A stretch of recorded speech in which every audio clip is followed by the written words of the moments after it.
See ya. Yeah, doing all right? Yeah, doing good. How are you, Scott? I heard you got a baby. Haven't seen you got a little accident. Yeah, it wasn't me. It was family I was with. We had 3 cars, and yeah. Wow. It was rough. Yeah, everyone's all right. Wrecked cars, but yeah. I heard you. Rough roads, man. It took us 6 hours to get to I mean, most of us. Well, they said it was going to be good. Yeah, they said it was going to be bad. So at least it didn't get bad. Some of them Some were going to get. They were talking 9, 10, 11, and then. Well, between the two storms, we got close to probably around 10. No, here. Yeah. Oh, I'm ready. I'm ready for it to go away. Yeah. House, it's all right. I can run without a house. Just a request from. Yeah, I heard that. This time with me.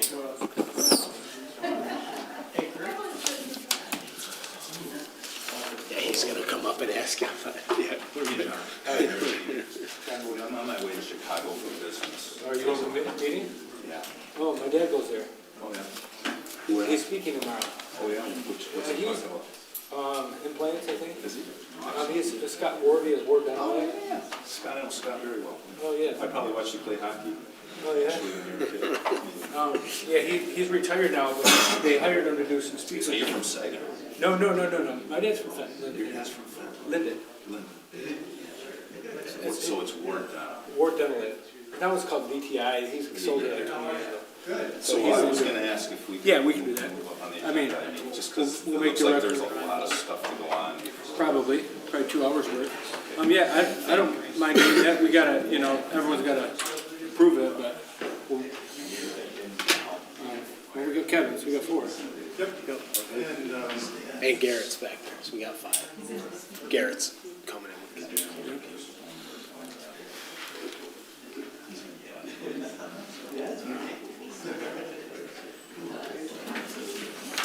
This chair. This chair. This one don't go back. Would be nice. It's kind of funny. You have to sign it. Oh, here we go. Yeah, I think it's down there.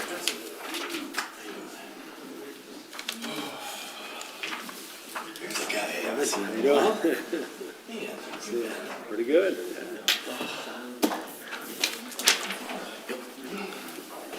Surviving winter. I'm done. I'm done with this winter stuff. This is Done with the winter stuff? Yeah? I'm gonna hang on my skis. This is yours. I don't even wanna go anywhere. You're already. I'm gonna go to Florida. Let me know. Yeah, you let me know. We'll go for it. How's everybody doing? Very good, how are you? Great, how are you? Good to see you too. I'm not going until the end of March, which is too late for school. But that's when all nieces and nephews have the time off, Oh, yeah, because of School. spring. Yeah, it's been great. Yep. I'd like to go right now. February, that's when it hits me, the end of February. I've had enough. Yeah. Christmas time, that was cool. I like skiing over here in January. Wish I could be like Rich over here going to relax and wish. I never saw pictures.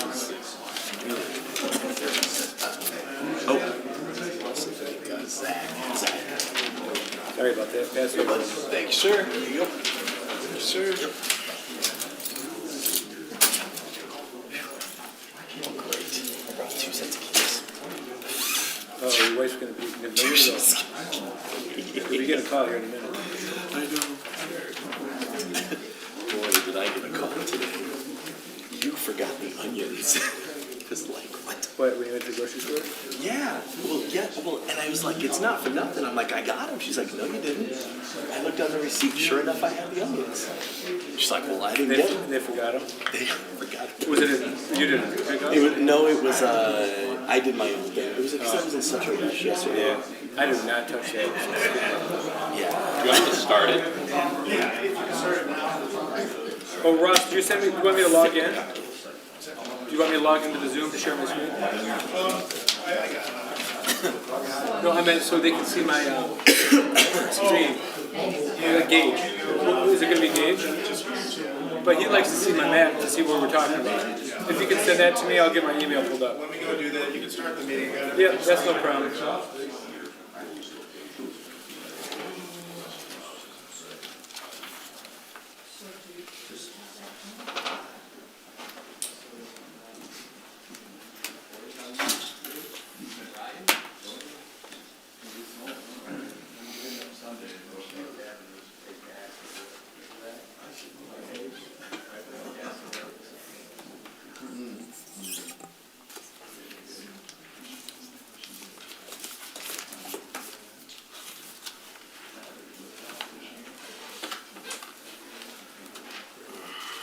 somewhere slow. It's fine. I'm useless at this point because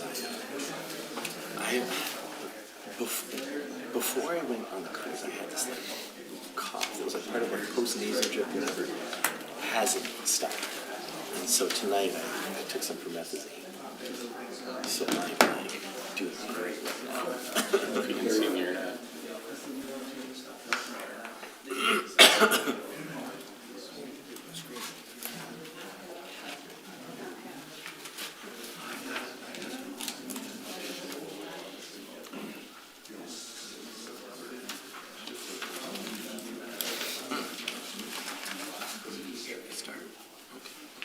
Yep, I'm ready. You ready? Ready when you are. Is the audio on this supposed to be muted, or is it supposed? Is the mic supposed to be live? Live. Live, Then okay. they can hear us. Yeah, I just wasn't sure if there was Yeah. Ross is gonna give me the streaming over the other stuff or not. Zoom appointment here in a minute. but Cool. We're gonna do the other thing first. Okay. If we get that. All right, it's 6 o'clock. We'll get the meeting started. Rise for the Pledge of Allegiance. I pledge allegiance to the flag of the United States of America and to the republic for which it stands, one nation, under God, indivisible, with liberty and justice for all. That's a couple minutes slow. Yeah, that's all right. Approval of the agenda. I'd like to make one change to the agenda, move new business item 1 up before old business. Support. Any other discussion on that?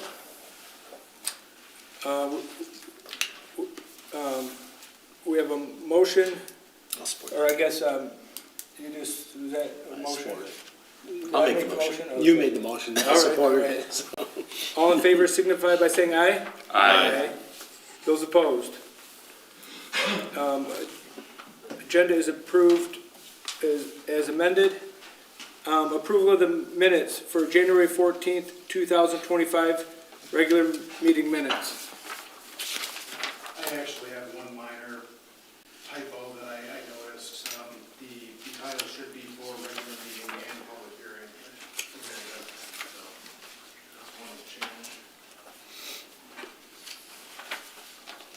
Not agenda, minutes. Yep, understood. You got that, that was your comment, Ross, you got that noted. Any further comments?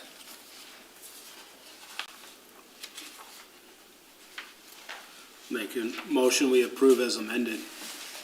Support. I'll support. Zach beat him to it on the support. We have a motion and support Right the to line. approve the January 14th, 2025 regular meeting minutes as amended. All in favor signify by saying aye. Aye. Those opposed? Minutes are approved. Call to the public. The first call to the public is for items on the agenda only.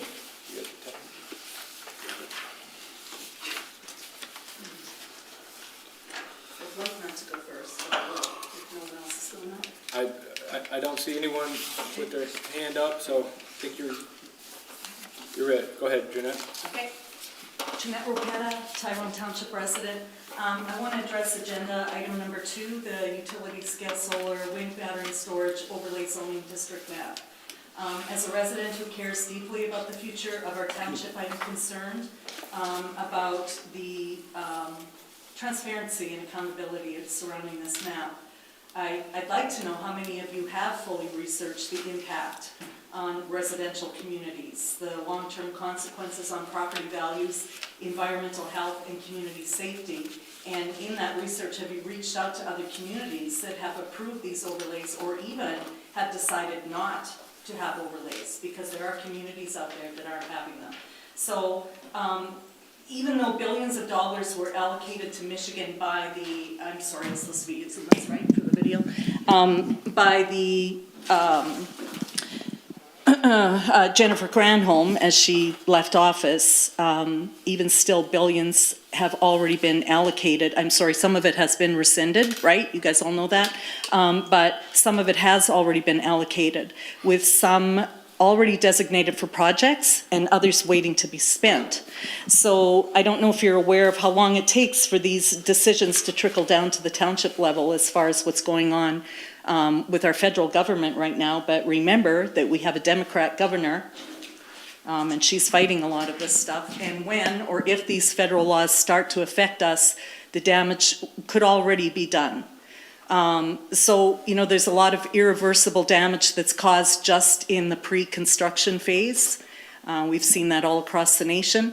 And we know that based on the federal laws and the exposure of the Green New Scam, we should be saying no, in my opinion, to any renewable energy development. I know that goes against what I've said in the past, but things have changed since November, since we have new federal government. It's changed hugely. So we need to look at it from that perspective now. So I would like to know, if you haven't looked at that, if you would tell the residents why you won't explore those possibilities.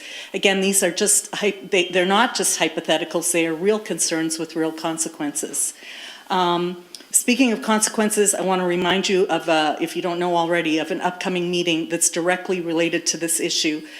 Next week, Ranger Power, the same company that developed the disastrous solar industrial complex just north of us in Lennon, which is known to many as one of the worst in the world. They're holding a meeting. They're planning to develop 3.5 square miles of solar in Cohocton and Conway Townships, ruining valuable farmland and ruining lives.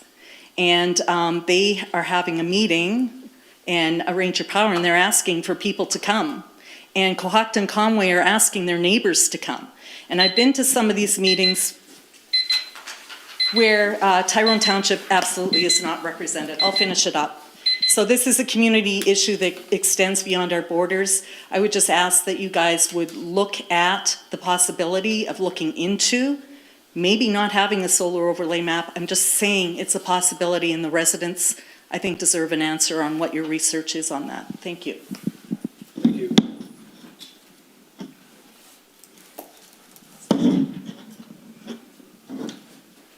Any other public comment?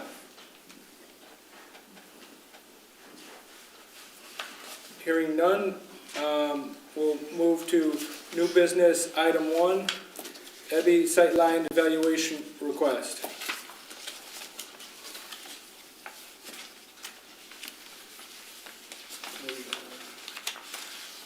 Get to this one here.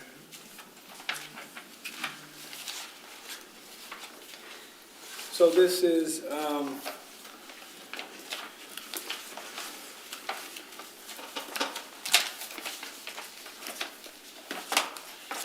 on Morrow Lake. I don't really have the address that, we have the full site plan here, but this is on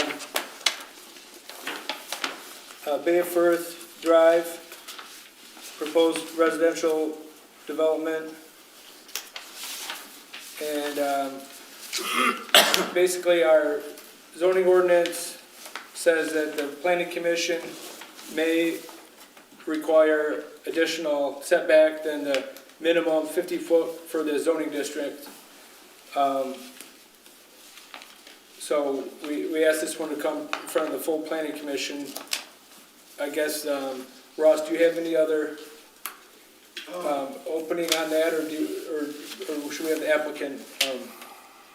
I think you hit on all of the basic points. I mean, the footnote X in the scheduled regulations in the zoning ordinance just that says that a greater rear yard setback may be required by the planning commission, essentially in order to preserve sight lines for adjacent properties. There is very little criteria to go off of. It says basically the planning commission may require a greater rear yard setback than what is required by the scheduled regulations for the zoning district.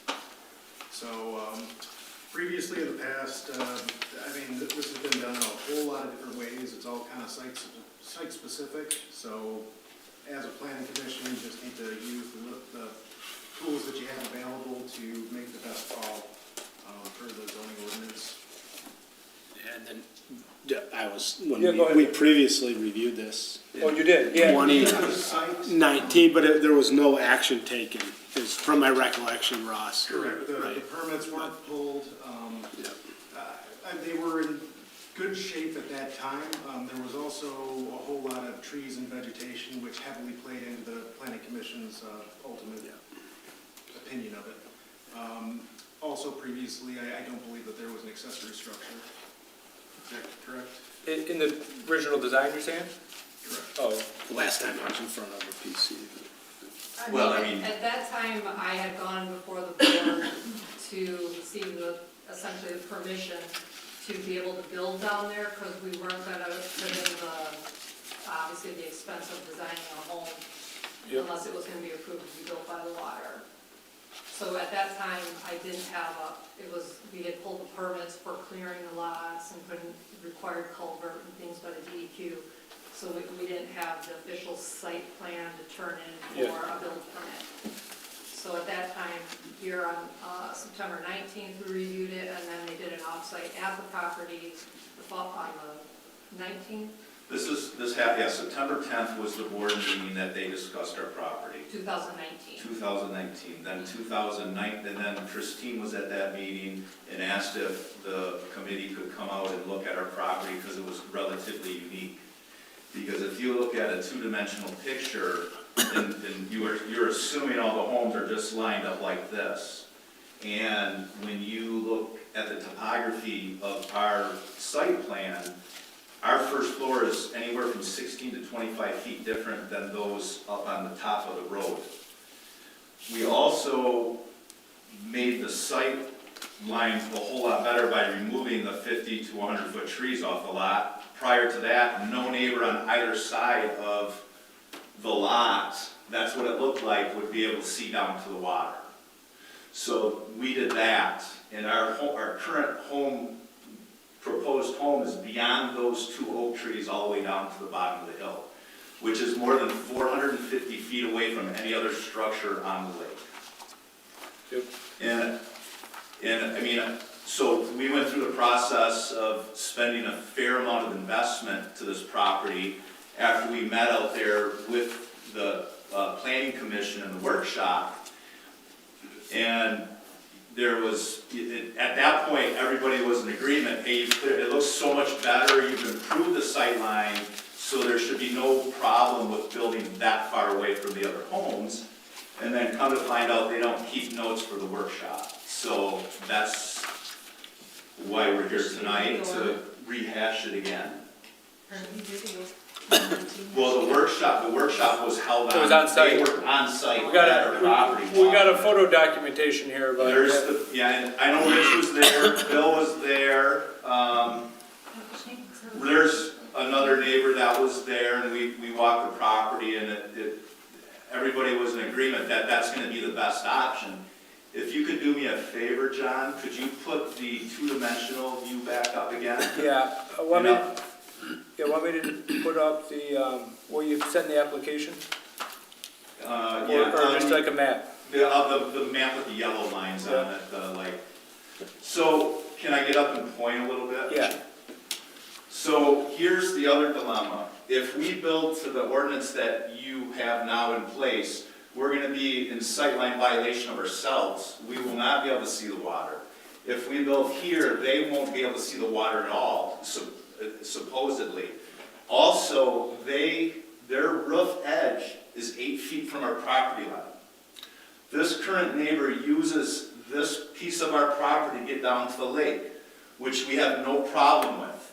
And we've even reached out to that neighbor to create an easement to keep that happening. If we take this and move this home to here, it's our right to do that to this first sight line. That's gonna be a bigger issue, but this is gonna become our front yard, and our trees are gonna be in the neighbor's bedroom window. Because of all the ordinances that weren't, in the 70s when things were different, right? They're 8 feet, Richard's way less than 20. This house is less than, this is even closer, but this is the corner of our lot. These people will lose access to this road they built down here to get to the water if we build up there. Ross, So it's a lot, to make it reasonable for everybody involved, it seems most logical for us to be really far away, not being in the way, I guess, is what I'm trying to say.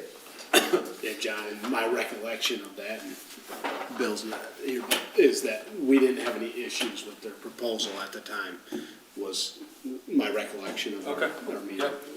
Ross, when you said that there was no action taken, it was no action as far as constructing the home? Correct. Okay, I just wanted COVID came, Okay. because then, you know, we were planning to do it in the spring of 20, and then COVID came, and you know what that meant for the whole world. Yeah. Can I make one more Yeah, point too, yeah, go ahead. before we're done? It has to do with, it'll come back to me, sorry. I lost my All train right. of thought thinking No about problem. the COVID situation. What, Oh, the topography. yeah, okay, go Those ahead. houses on top are at 900 feet. It's pretty close to 890 something, 900, gets to be 900 feet, somewhere near 900. I mean, I'm not using it, whatever it is. 886. Yeah. Where our topography is, our highest point is, our first floor point in the front of the home is 884, and the back is 850, 875. So anywhere from 16 to 25 feet different from the first floor. The trees that were there, you know, were more than 2 stories tall, 3, 4 stories tall, so nobody seemed to have a problem with the lot being wooded and they couldn't see the water. Now that we've cleared it, we still have a lot of trees along these property lines that are very tall. When those are in bloom, it's, Yeah. there's, Can see it. you see what I'm saying? It's the Yeah. same situation. So what about when they're not in bloom, and I have to see the house? Well, could you go back to the lines with the yellow on them again? Could you go to the other side of the lake? I want, but now, the homes on the other side of the lake are even closer than that in front of each other. And those are, I do But they're believe. consistently in line with each other. There's not one house drastically far away towards the water that's blocking the view of the lake for everyone. So I would like to know whose view the house will be blocking, Mine. okay? Would you like us to take pictures from the back of our houses to the lake Houses to are see permanent. the view? Houses are permanent, trees are not. If you build a house, we're stuck looking at it for the rest of our lives. Where are you gonna put your septic field? All right, why don't, Where are you gonna put your well? In front of the I, In front of them. Or it's all that gonna flow, Where's that gonna my flow? backyard. It's all gonna flow fine to the excavation plan that's in order. The culvert Floods thing, but it everybody's floods our backyard. yard. The culvert doesn't flood your backyard. That was required by the state of Michigan to put in there when we cleared the forest, when we cleared the property. That's not a choice all we right, made. well, let's stop this right here, and because, there seem to be neighbors opposing this, why don't we open this up to public comment? If anyone wants to comment on this specific issue, come on up and speak your comment, not back and forth. They can provide their comment, and then we can review it. So, I had a question. go ahead. In trying to understand the ordinance in place, isn't it the neighbors on either side of the property that is the sightline issue? Well, the way that it reads is the planning commission may make a determination to increase that setback from the 50-foot per that zoning district to, and then it talks about drawing a straight line between the two neighbors' houses.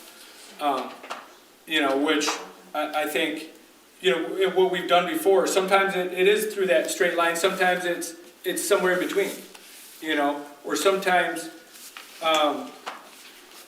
you know, wherever they propose to build it is approved. Like Ross said, it's all depending on the topography and what sight lines are being blocked. So, I guess I don't want to be going back and forth between residents, you know, neighbors and stuff, but if there is anyone that has public comment on this agenda item, you can come on up and state your name and speak on it.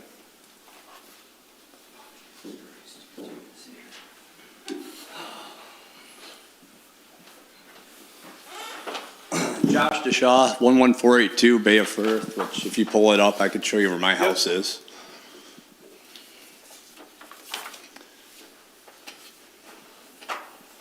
Oh, it did just a second. Yeah. So I am right here next to Jim and Natalie. If you can see how this, Two north. yep, two north. If you see how this house is pointed, it's pointed out for his facing the lake here. So he's on an angle facing that way, but his windows over on this side face out and they actually go, you can see all the way around. If you go in the house, you can see all the way around 360 of the lake. Now, when there was trees, I had no problem with it because I didn't have to stare at a house. So it wasn't a big deal. I'll stare at trees all day. It was a wooded lot. It was great. We had our privacy. It was fine. They build down here is all I will see is from my house here is all I will see is their house. When they pull in their driveway, their lights, they're in their house, their lights are on. That's all I'm going to see all the time. Every house sits in line here. No one's been able to build down here for a reason. So if he's allowed to build down there, what's saying that my house, if something were catastrophic to happen, then you're saying I can come down here and build my house? Well, that's, you know. As a point, that's why no one built down there. You look at that whole lake, you even go on Highland Trail in Genesee County, all the houses are set back and they're even. No one's building in front of someone else, blocking views and disrupting the properties. My biggest problem I have with it is, I came to you guys a long time ago. I have a barn that was already built in my backyard in 1978, before you guys even knew about it. I called on it. I had talked about doing an addition. You can see it there right by the blue shrink wrap. Yep. And I was told I could not build anything in my backyard. I could only build on the front side, road side of my property. So why would it be any different that they're able to build something in the backyard and everyone's gonna have to see it, but I can't build something in my backyard as well? That was based on a sightline issue? Yes. Well, ordinance. Ordinance was part of it, yes. Your location for the sightline? No, because it is a lake lot, in R1. Okay, they're they're putting it here. required to be on the roadside. Okay. That would be a variance, a zoning board of appeals variance, ER location. But it was also an issue. That's just one of them. When they started clearing this lot, when they started it, they were bringing in fill dirt. They were allowed, I think 200 yards was on the permit. They brought in almost 2,000 tons of dirt, because I counted the gravel trains that came in at 50 ton apiece. So they have actually built the lot up now. So the lot used to have a hole in the middle of it, and there was a small pond there. Well, where the small pond is, they put a culvert that runs all the way across all the properties, halfway through the lot. And now, whenever it rains, I take all the runoff from every house south of me, and it all comes through. So my fear is if they do this, they've already messed with the lot. They build a house down there. What more runoff am I going to get? How much more am I going to take? I've had to put some drains that were already existing. I had to figure out how to reattach them so I could take some of the water to the lake. I think the house should be built in line with everyone else. Why should it be down there blocking views? It should be up by the road. I'm okay if they set it back some, even with Richard's house, which is the one south of them, one lot. But to block everyone's house and their view of the lake, no. I mean, it's just not fair for us to have to stare at a house in our backyard. I bought a house, so I had property. I had privacy at the lake. I don't want to have to be down at my lake hanging out and the music's louder. I don't want to disturb anyone. It's peaceful. That's why we have our houses sitting up there. We like having the peace down at the lake. And that's all, I mean, that's all I got to say on it, guys. I mean, you're going to block a lot of people's views. And that's why there's a lot of people here.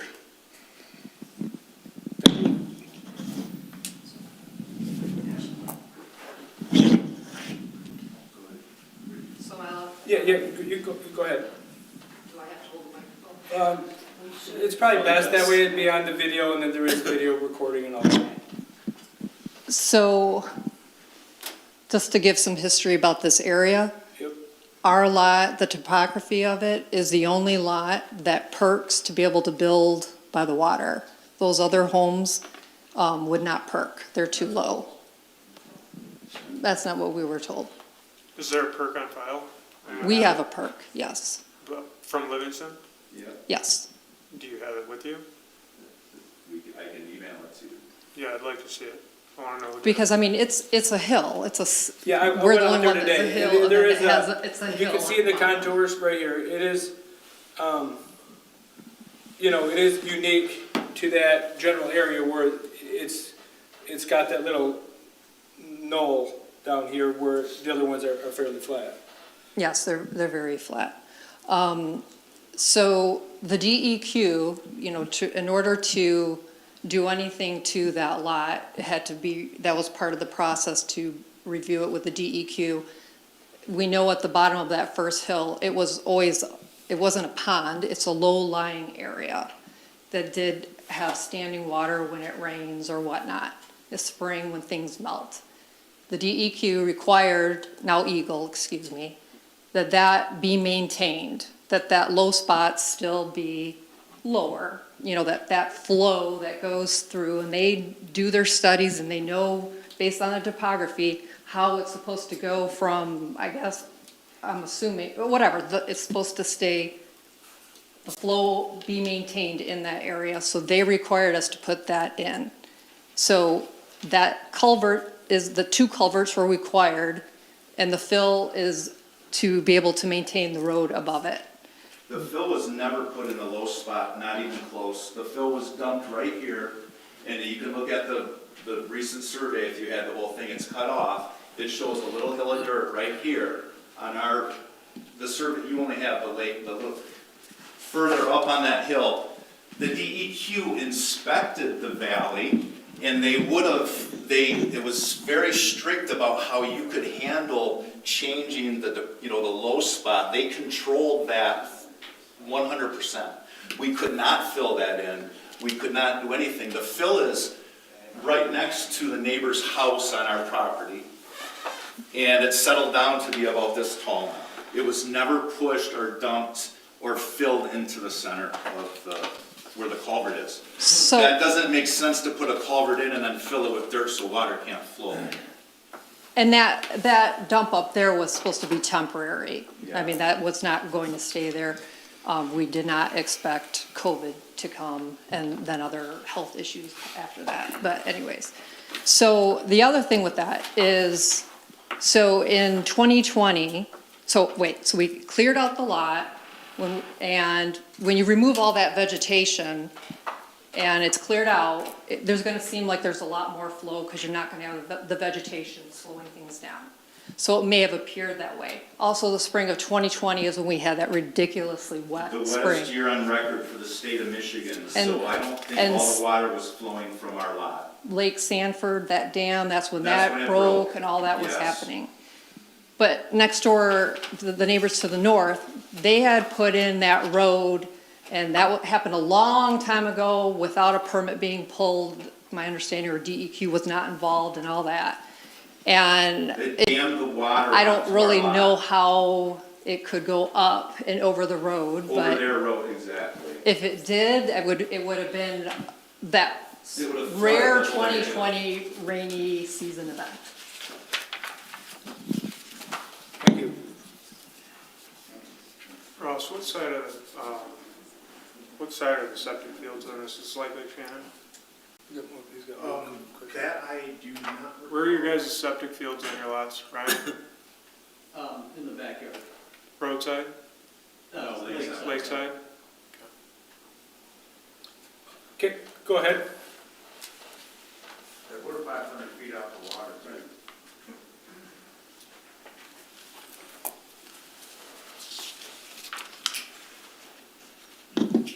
I'm not a good public speaker at all, but my dad would love to be here. I grew up in the subdivision. Give you a little history about it. You guys sent an ordinance back in, I don't know, mid-70s, where any house on the lake had to have 100 foot of frontage. And Andrew, who actually developed that subdivision that we all live in, he had them all at 80. And when it was in the process of being developed, you guys changed the ordinance, he had to change all the lots. So, the access that I live next to, that's here, was supposed to be an access road. All these lots were gonna be smaller. This access road was gonna come down and come along the edge of the water, which was called the green belt. You guys probably don't know anything about that. You're not supposed to build anything on the green belt. 80 feet from the water's edge. I understand your house is at 90, that's probably why they did it. So, when they changed that, he had to move all of these lots and give everybody 100 foot of frontage. When he did that, he created the access that I live next to. And they changed it to a keyhole access, to give access to all the people who lived in the subdivision behind us, access to the water. So, that being said, this part right here that runs across my yard and down this way, 80 feet from the water's edge, is supposed to be a green belt. You're not supposed to build any structures on it, homes. You guys have an ordinance of septic fields. They said they were gonna put a septic field in the front of their house. We are not putting a septic field in the front of the front of the house is the roadside, not the Correct. roadside. Is that where you, that's what I consider the front of the house, roadside. Is there, I mean, back of the house would be lakeside, right? Okay. So, if that's being said, that's fine, but you guys have an ordinance that it's supposed to be 100 feet from the wellhead of the septic tank. So, where's their well gonna be?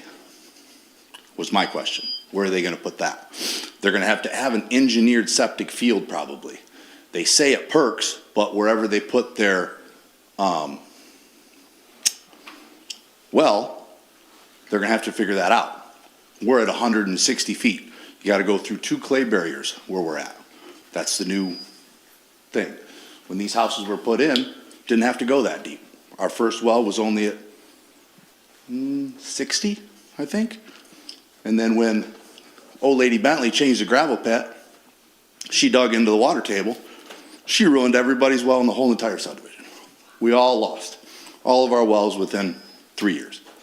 Not a big deal. So we had to all follow your rules and go down 2 clay barriers. So that's something else that I'm concerned about. How much fill are they gonna need to bring in? How far is their septic field going to be? They say it perks, that's fine, but where's it gonna be? Where's the setbacks gonna be? How much, is it gonna need to be an engineered field on a certain edge? I don't know. I don't know where they're gonna put it.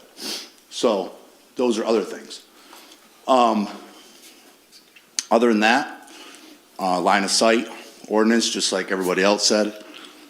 Tyrone Township, which is just to the north of us, I live right on the county line, so they have, pretty simple, you stand in the corner of your house, 45-degree angle, nothing can be in that site. I mean, that's kind of generic or whatever. Is that what we have? Because if that's what we have, if we have anything close to that, there's no possible. That lot. Huh? That would be tough on those long lots. You'd never, exactly, that's what I'm saying. So, but that's the reason. That's why all of our houses are up there. My other question to them is, why don't they want to build the road with everybody else? Only because Jim and Natalie used part of theirs? I talk to Jim and Natalie every day. He's right. He talked to Jim and Natalie. He's willing to work with them if their house is down by the water. But he also said something that was false. That Jim and Natalie don't have access to their road if they build up by the road. That's false. He has complete access to his. He only needs 8 feet in between the lot line and the edge of his house. He can get through there. So, and I've already talked to Jim about that, and he's on board with that. So, I don't know what you guys want to do about it, but that's my 2 cents. Question for you real quick, Yes. just so I'm understanding, you're the parcel that ends in 124, is that right? 11498, lot 40. Lot 40, okay. And then, is this proposed location, would that impact your sightline? Yeah, I mean, yeah, I look at it. If you look at it, here's my house right here. I have a large upper, skinning it down. All these are like this. They wanted this house turned. When they built and staked that house, they wanted it turned just like Richard's house. Because Richard's house is turned to match the road. And Jim and Natalie's has matched the road. Then Josh's house is straight, right here. Jim and Natalie's is turned, Richard's is turned. So Richard's is the biggest impact, but he might not care. So, I don't know, Richard was talking about someone's house too, so maybe the new people might care, I have no idea. But our house was supposed to be turned to face this way, and my dad went full mistakes and said, no, he told me whether he wanted it straight, so that's why our house is straight.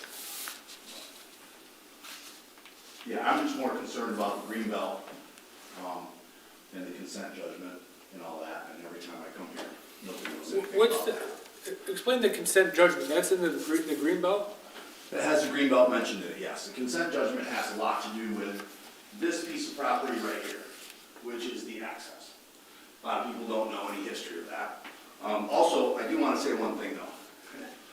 And it might benefit your scenario, it might not, I have no idea. Anybody that has lived or been to this subdivision, if they go on and have seen the access next to where I live, they will look and they will see these giant oak trees, just like they have on their lot. They're all the same age. You will wonder why that oak tree sits this high, the bottom of it. And the reason is because this whole entire backyard, all of this, starting from the access all the way down to their lot, was a pond. About 3-4 feet deep, all open water. My dad went to the DEQ and was like, hey, I want to put my boat hoist up here. I want a trench and have access and put, like they did over Chateau Lot, and have all of our boats right here and just have access to it. And they said, you guys are crazy. So he gave the guy that was running the dozer 2 cases of beer, and he pushed all that dirt and filled that whole entire area with sand, gravel from that lot. That's why all those trees sit on pedestals. So this was all wetlands. And back in the day, everybody used to fill the lakes, benefited everybody. So that's how that got filled in, that's how that got done. But over the course of 50 years since it's been done, Josh is right, it's settled.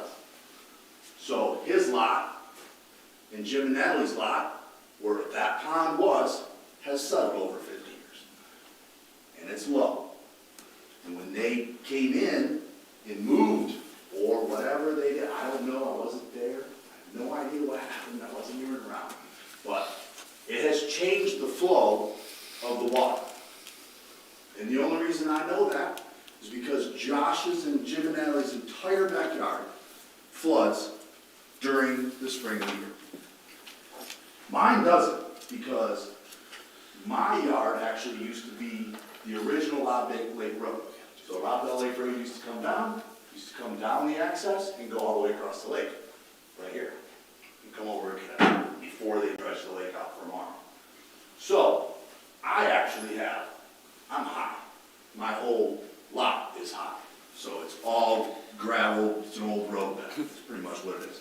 Down by the lake, we used to have all the road, railroad ties. So, they've all out way now. So, whatever they did here has changed that flow. So I had to come in and we had to put all drain ties all along Josh's and swale his backyard to get that water to flow down. Well, right here, his yard has a hump and it comes back up, like, it rises about 3 feet. So he has like 3 or 4 culverts that we put in the ground, containers, and then we trench to the lake to take that water to get rid of it. But still, it's just not enough. There's so much runoff that comes because the edge of that county line is the county drain. So all of that flow from that water that comes from Coach Lake Pines when they developed that subdivision that's over here, comes down that county drain, comes right down that trench, runs right along the edge of the access, and comes over and flows down this way. When you guys look at that topographical map of the height, you can see that that's all low right there. So, and that used to flow like that. And now, whatever, it's stopped, and now we've had to change it and flow it down Josh's lot. So, All right, thank you. it's just not enough. Thank you. Go ahead. So first of all, the reason the DEQ and Eagle was involved is because they considered that a wetland area. No dirt was filled into that spot whatsoever because there was an inspector from Eagle that came to evaluate it and close out the permit. So this continued talk that we are shedding water, more water than has ever flowed through the low spot of the subdivision or the neighborhood is, I'm not on the same page with that. The DEQ would have fined us if we would have did anything in the low spot. That's why they were part of, they're the ones that requested the culvert, they're the ones that required the culvert to be placed to allow natural water to flow. And as my wife said earlier, when you have a forest of trees and a superabundance of vegetation, the water is going to flow differently and be absorbed into the ground differently. Okay, so there's been no dirt dumped on anything to build anything up to push dirt anywhere at all. The lot was simply cleared. That's just a fact. In the DEQ permit, we can provide all the DEQ permit information, our Eagle permit information, as well as the perking, because we would not have invested the last 6 years ongoing in spending a lot of money to then come here for you to say, this is not going to be allowed. That's just 100% illogical. I mean, that's a pretty simple thing, in my opinion.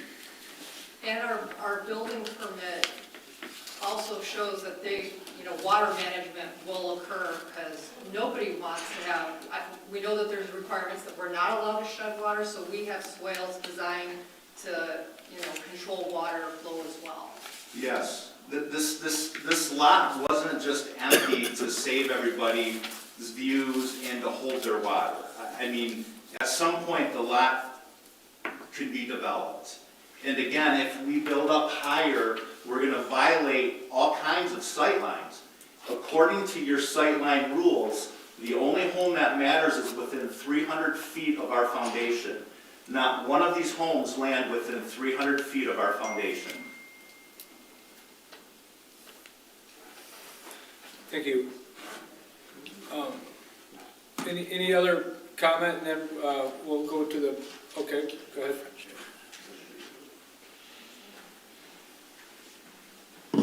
I'm Art Eisenbeiss, 11426 Bay of Firth. I just want to reiterate what Josh said. I live 3 doors down to the south from the proposed lot.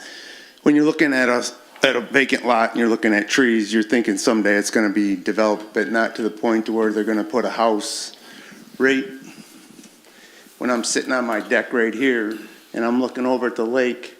I'm not going to see the lake, I'm going to see the front of his house.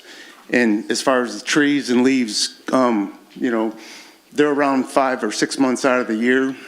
So for 6 months out of the year, I get to look at your house. So I have a question. Let him finish. And for 6 months, some of the trees are going to partially block it. But either way, I'm still going to see your house year round, the front of it. Right now, it's a beautiful view looking out my deck. It's like you'd expect living on lake, but it's going to change things if he builds a house right in our view. Thank you. So I have a question for the board. Where does the sightline issue end? So I mean, we can move 6 lots away and make a severe angle and say, hey, I'm going to see that out my window. And again, if we go to the other side of the lake, which is high and low, and these areas are able to be built on, those people, it doesn't matter where they look, there's houses below them. When you're sitting out on their decks, you don't get a blockage from a house in front of you, though. They got a clear view of the water from their decks. We won't.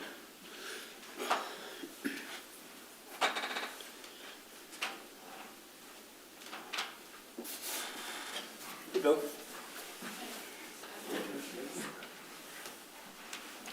Okay, go ahead. Hi, I'm Casey Vestricki, 11498 Bay of Firth. Just simple things. First of all, I don't know, I know that people have been out when they were at their lot. I'm sure people have been out to the other lots around in the past, but I didn't know if anybody who had the authority of the final say-so had actually looked at from the perspective of the homes in that area, even just a picture, or been to the physical houses to see that line of sight issue of how it might affect it, or if it's something where you'd be interested in seeing even a photographic image of each shot towards the lake to get an idea of kind of what we're talking about as far as the line of sight issue. I don't know if anybody's been out.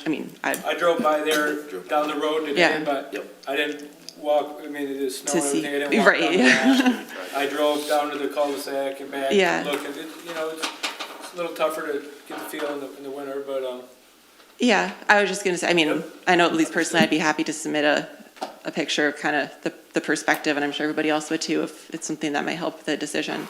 Also, I'm not sure, to be honest, of all the ordinances, I don't know all the rules, but I'm just wondering, kind of yes or no, is there an ordinance that, or a reason why they are not allowed to build at the road?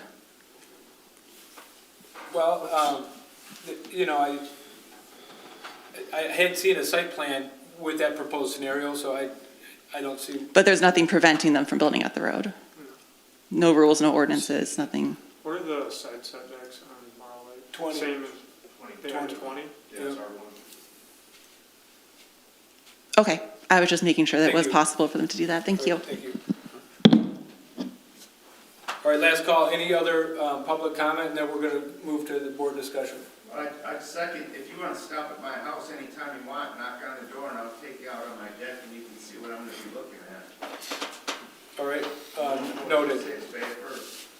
And I'd just like to add, I live at the house, so I got to watch. They said no dirt was pushed. I got videos, I got pictures, I got all the water, I got all the runoff. So I mean, I can submit all that too. I mean, I've been keeping track of this for years. When the water actually was flowing, when they cleared lots the first time, my whole backyard was mud water. So the water came from their property into my backyard.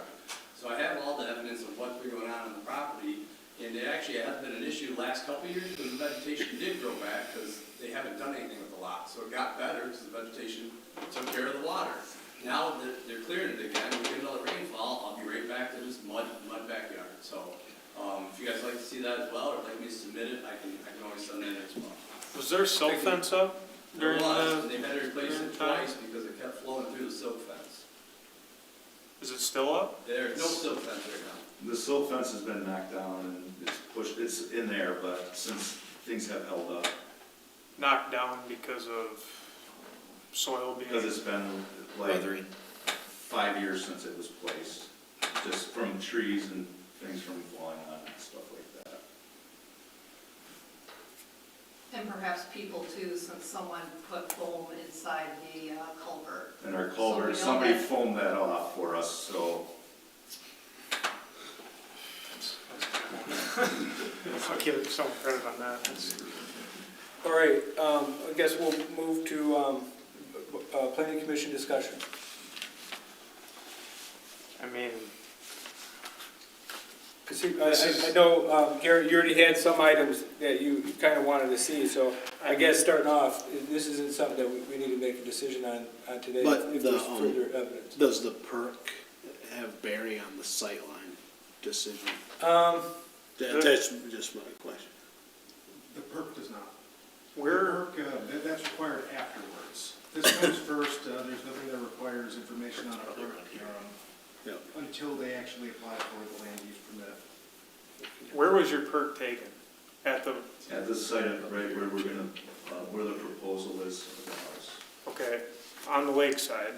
And then where was the set, like, if that fails, where was the second one, even closer to the water? No, that was just where we, because of the topography, it was easy to choose the spot for the perk. And then, I'm pretty sure unless something's changed, Livingston County is 50 foot to the wellhead. So you're beyond And that's essentially the other side of the house, which would be downflow from everybody's septic field. But it's up on a hill. But Um, I'm not a plumber, but you know, That's stuff the goes same. downhill. It's just, you know, like, we run into this stuff at Lake Shannon, right?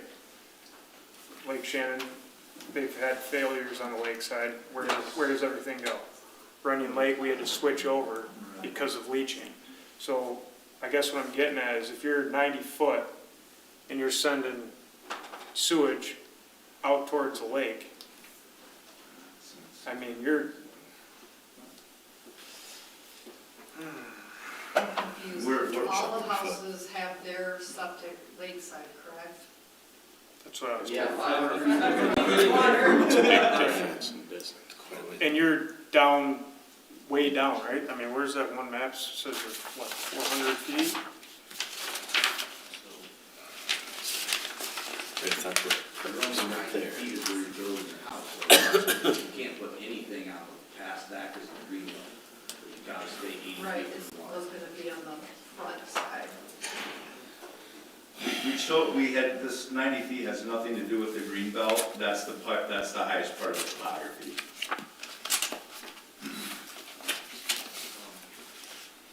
Just for clarification, what's being discussed is specific to sight lines and views. That's all the planning commission has the authority to really make the decision based upon for the ordinance.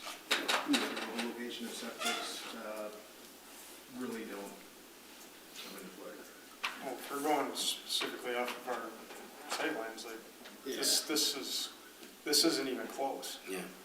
Like, I mean, whether it's Runyon Lake or Lake Shannon, I mean, we're not even, I can see why there's so many people here that have an issue with this. And I've been there numerous times, and I can't imagine a house there.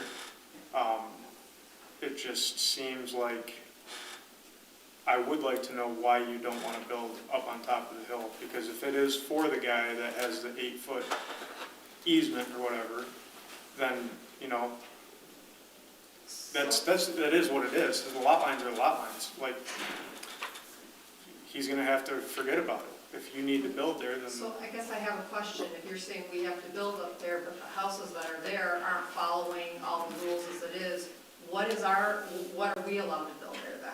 Do we all of a sudden have? Do we get to be 8 feet to the lot Yeah, line as well? you come into the ZBA and you state what you're doing.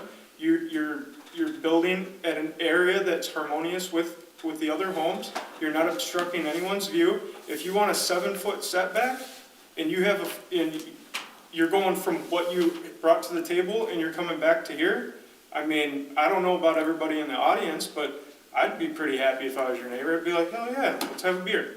You know what I mean? Like, this is, I mean, you're not even, string line, anything, you're not even in the ballpark. Like, at all. And to be quite honest, as a homeowner and even as a person that builds custom homes, I mean, why do you want people looking at your roof? Why do you want to, I mean, I get you want to be close to the water. I get that. Well, obviously, long-term, you'd have trees and everything planted, because it's not like we want to be in a fishbowl either. Right. We had, you know, Jim and, you know, the neighbors to the north, they had said that, and Richard, that they preferred that we build by the water. They wanted their space, they wanted their privacy up top.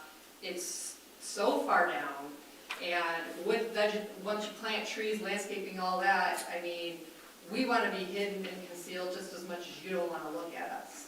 Do we have any other, I mean, Rich, coming ZBA in the last, what, I left like 4 years ago. Do we have anything that's comparable to this, that is even close to the same? From a ZBA perspective? Yeah, like. Well, this wouldn't come to the ZBA. But if it was. It's that's only sight for line. setbacks. Or setback, Because yeah. the setback, if they were closer than 50 feet, right, Ross, then they'd have to go to the ZBA, So to the water. there's been, I guess there's been nothing of this nature. There's been a few on, There was one that did go to the ZBA over on Runyon Lake. Was it mine? But that was to, if I think it was recall, mine. to appeal. Bentley? Yeah. Well, no, that was after me. Hagerman's was one that I had to come to. and yeah, that was to appeal, the planning commission required a farther setback than was, and they appealed our determination to set their house back further. Okay. And you said side setbacks on this That one was is that 20 one. foot. 20 foot. They've also applied for a ZBA. Yeah, Okay. Garrett, if you look at the building site plan, the proposed is 10 foot. Yeah, they have an application into the ZBA. Yeah, it says in the site plan that there's a variance for that north side yard setback, and this accessory one over here, I believe 15, right? The accessory's only 10. Oh, that's only 10, okay. 15. It is 15. Okay, so they meet that. Ross, I didn't look at the ordinance with this in mind. If you know, is there a limitation to the number of sightlines or the sightlines that we can consider as relevant to the application? Let me just read through the, it's only one paragraph. As most of you may know, we've been working on this, and we haven't revised it, so it's, There's absolutely deficiency. a greater rear yard setback may be required by the planning commission where the established setbacks of adjacent buildings are greater than the minimum required in the zoning district, where the average rear yard setbacks for the adjacent buildings on either side of the proposed use is greater than the minimum required for the district, the planning commission may require a rear yard setback equal to or greater than average rear yard setbacks of the adjacent buildings to preserve sight lines to the water. This setback requirement also applies to accessory structures. Okay. The only exception to this provision shall be for cases where the subject or adjacent structures are located along a cove or peninsula, or where the rear yard setbacks of adjacent structures differ by more than 40 feet. For these cases, the planning commission shall determine if a cove or peninsula exists, as well as the appropriate setback required, such that sight lines for existing adjacent structures are protected. Could I, in that ordinance, there's pictures, squares in your ordinance, if you scroll through there, you'll see squares of houses with a 300-foot measurement mark of the sight line where that incurs a problem. Ross, do you know the picture? I've got it, it is That's not. figure 2.6 in Article 2, which is going to be on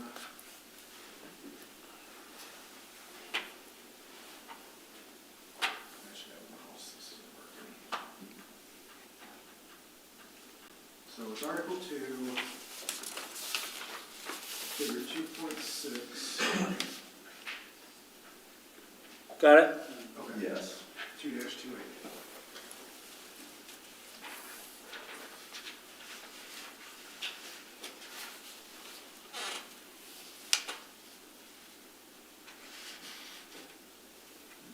I guess I personally wouldn't read that as modifying the ordinance, but I do see what he's saying, so.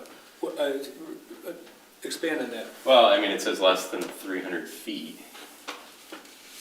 Is that just demonstrative of how big the lots are? You know, I don't think that really limits the sight lines that we can consider. So that is in reference to the definition of sight lines, which is going to be on page 2.27, a little bit further back. Sight lines. A line across the width of a lake lot which connects the point closest to the lake on the foundation of the adjacent principal structure on either side of the lot or parcel of land upon which the proposed structure is to be constructed, provided that the adjacent principal structures are contiguous to the lot or parcel upon which the proposed structure is to be constructed, or are located on a lot within 300 feet of the proposed structure. Okay.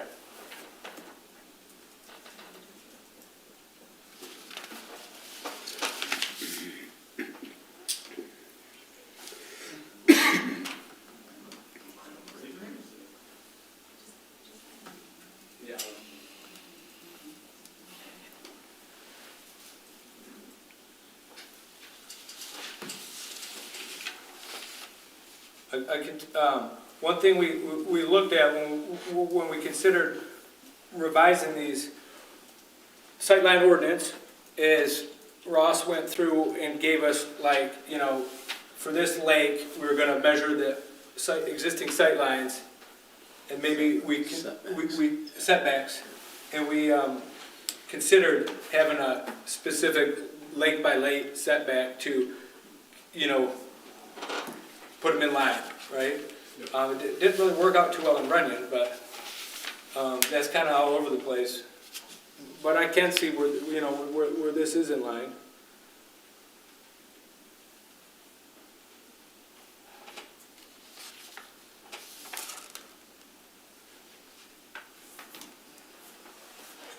Yeah, I guess this is the same conversation we've had every time we've discussed this, is how much of a right do your neighbors have over your property, right? And that's this whole sightline thing, and the reason why there was a settlement in court over this was because the way we determined it was subjective. Ross, correct me if I'm wrong. And we determined as a planning commission that, hey, here's where you should put your house. And we thought we did a great job describing why. And so you can provide context, but that's just my comment on it. It's that question of, if you don't have a hard and fast number, then how do you say that, hey, your property can control what I can do on my property? That's, but yeah, go ahead, Ross. That's a whole right discussion at that point. Yeah. It went through the planning commission, then that decision was appealed by the ZBA, then it was taken to court. Yeah.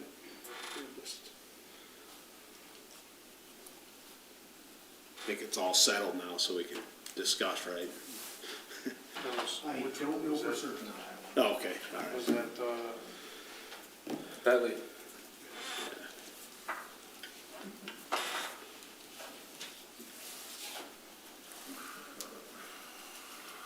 Any further discussion? Bill? Wasn't this already in front of the planning commission? Yeah, 2019, and we went to the property at You were that there, time. there's a picture, I don't know where you're at, but maybe you're behind that guy, behind Perry. It said you were there.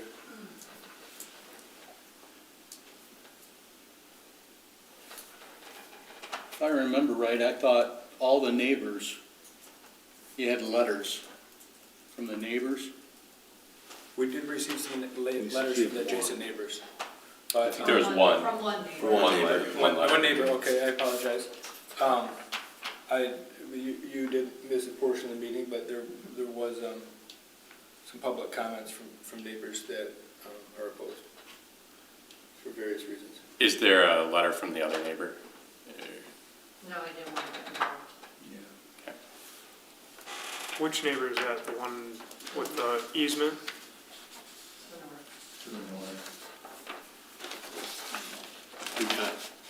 We got a letter from, who was the neighbor that we got the letter from, Ross? I think it was sent from the south, I can read. No, just for this meeting. I'll read the, letter just to, since it was presented to the planning commission, we should, read it then. You got it? Thank you.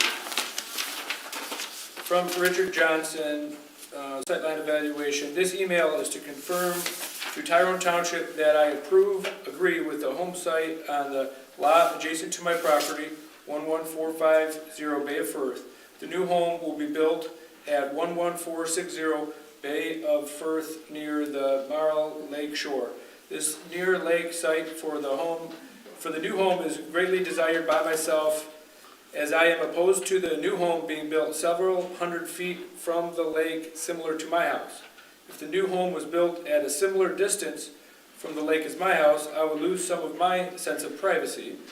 My new neighbors and I could end up looking at each other on our respective decks. Additionally, the Ebby's home site does not cause any neighbor to lose any sight line to the lake. Before the lot was cleared, the trees were so dense there was no sight line through that area. Even now, I have a row of trees along the north side of my lot that will impede a sight line, even with no new house built. Signed, Richard Johnson. Yeah, I'm Richard Johnson. Is there any additional explanation there? I'm used to having the north side of my deck is such that that's the side that we use the most on the north side, north end of the deck. And I'm used to having nobody there, you know? And I'm only one person out of this whole group. So I guess you need to factor that in, but I like having that privacy there.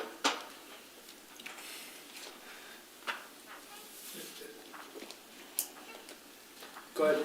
As a side note, the water flow is not gonna change if we build at the top. No matter where we build, will have no effect on what the Eagle has made us do with the culvert. Yeah, So that's not, I know. that's not gonna change. I want to reiterate what Ross had said, that, you know, as the planning commission, it's a unique approval process for in the zoning ordinance, that we can we can require an additional sight line, but our action on this whole building is specifically to sight lines. So, thanks for reminding us of that, not to do with, you know, the wells and the other things that we usually look at on other site plan reviews. This is not a site plan review, it's only a sight line review.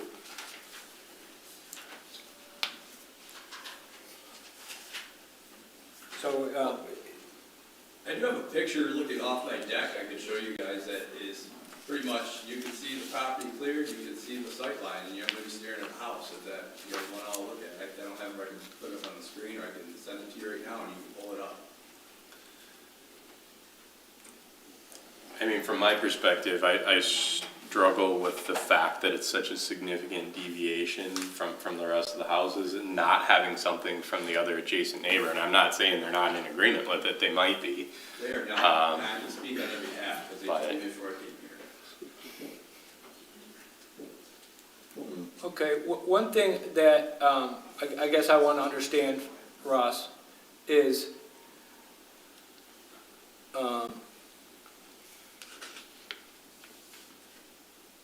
are we now into the second area? Shoot, I lost it, but, where there's a deviation for more than 40 feet, and so now we would, there's two options, essentially. One is to allow it as presented. The other option is to provide them an offset. Rich, you might be able A to help with this. recommendation, and in the ordinance, it says we may do that. It doesn't say we're required to. And so that's where. We and can. then there's no criteria in the ordinance, and that's why we were working on this ordinance, to try to develop a criteria by which we would evaluate it. And Yeah, we still haven't arrived at that. that's what I'm getting at, Rich, is whatever we do, we gotta make sure it's based on the ordinance. So I'm going back to the ordinance. Right.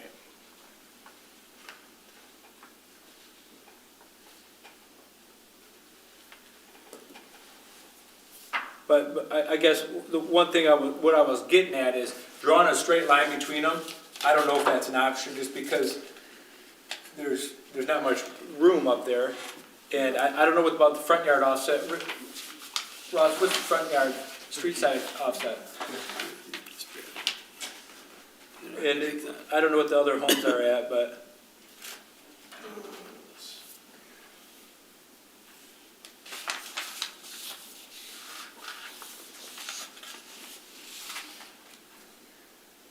So the neighbor to the north is right at about 14, 15.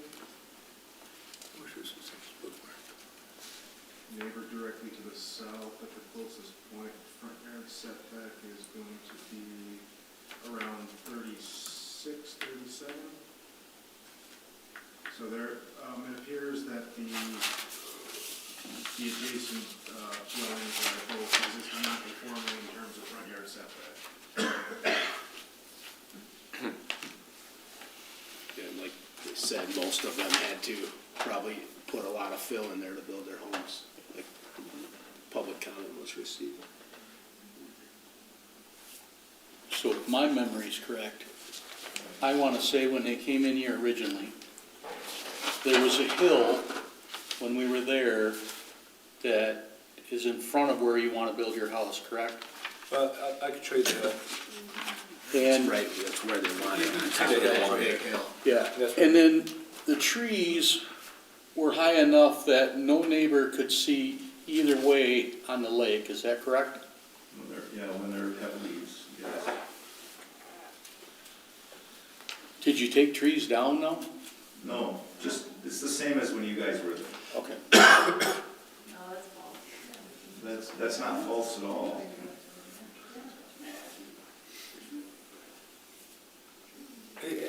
You know, it does seem, you know, the winter time today, I drove by, you know, there's some trees, I would say on the south side, probably more. I was up the road, so I'm probably not giving it the full justification from being on the Would site. it be worthwhile to recreate the field trip that you did in 19? I would not be opposed. Not everybody was involved in that. I would not be opposed. I drove by, but I didn't have time to walk anything. You know, I mean, there It was would be lots of snow. good to get out there. I would agree with that. Like I said, we don't by any means need to take action today, and, no one's made a motion of any kind, so I think, what do you guys wanna do? Site visit? Yeah. Yeah. I've already been there, but I'll go back out there. Rich? We can, yeah. I don't think anyone's had a, Chris, what do you think? Site visit would be helpful. Yep. All right, so we'll table this to, till after we do a site visit. Should we do that during a workshop meeting? Ross?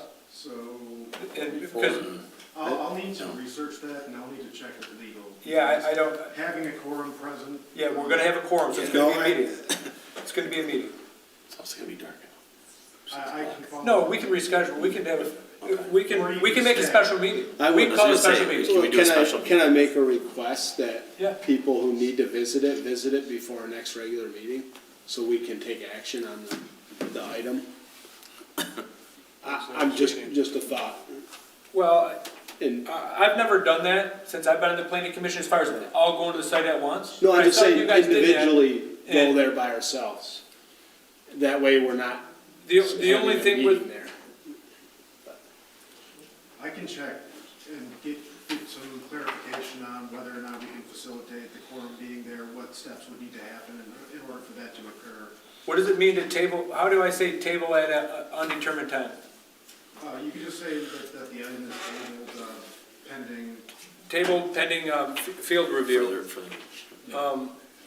And at that time, in the meantime, if there is any other, photos, once again, we're only looking at issues involving the sightline. So, well, this will be tabled, it's not tabled definitely, it's tabled until we determine to revisit it. And we could do it at next regular meeting? Go ahead. I just wanted to mention, like in the letter that I sent about the history of that lot, in December, we came with the brush hog and removed dead trees and cleaned it up so you could see better, so so they could stake it, do the survey and all that, so it's nice and fresh. Like it'll be in a very clear state. Are the stakes still present where, Well, they haven't staked out the house. oh, okay. Should we ask for something to stake the house? It's pretty clear where it's at on the It hill. is, 'cause You're gonna see the hill. They But made a pan. if you want to stake something out to indicate where the home would be, It'll be staked 2 weeks before the next variance meeting. oh yeah. But maybe not. Can you schedule something today so we all know the dates and we can? I think Ross is gonna wanna check to see if we're gonna do this as individual sites or if we can do this together. The problem is if more than 3 people attend a meeting, then it's a quorum, we gotta have an official meeting. We gotta post it publicly or something like that, right? I don't know the legality of that, but Ross is gonna look into that and, we'll try to get something scheduled so we can do that. I like the idea of the workshop, on-site workshop meeting. I just think don't. it'd be best if as many as possible could make it of the board. Yeah, I'm hoping that everyone goes. All at the same time, so. You can point out different things and what about this and what about that. I'm with you, I like that. It's helpful.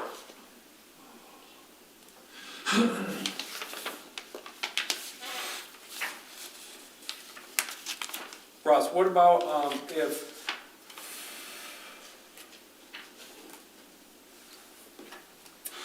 I was just thinking, other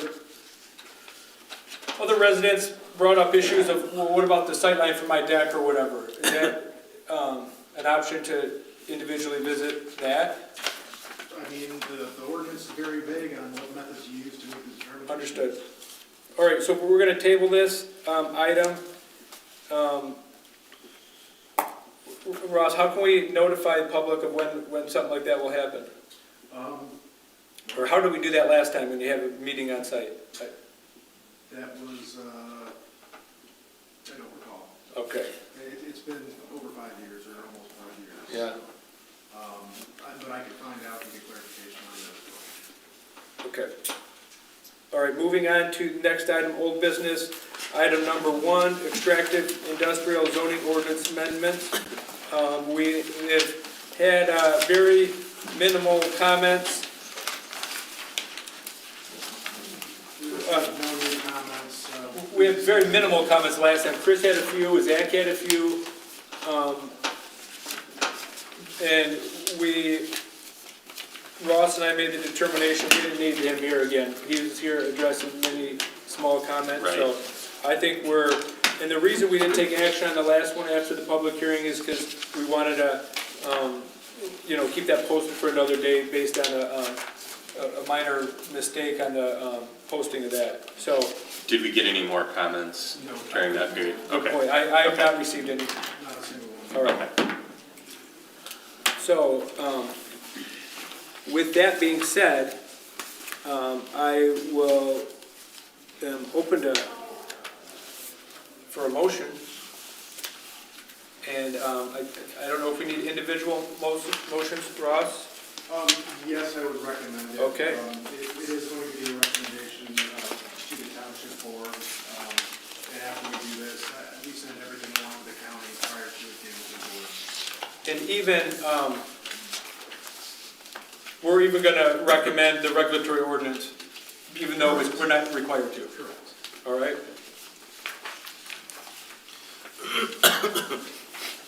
So is there any further discussion on this?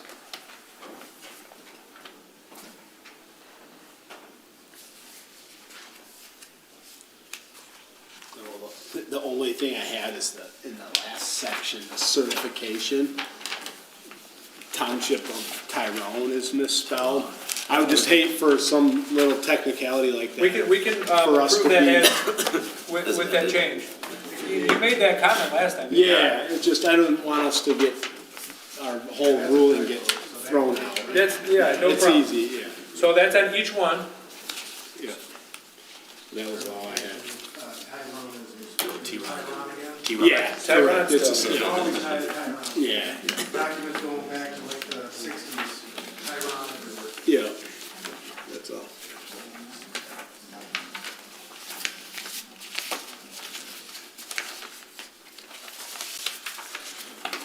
Any further comments?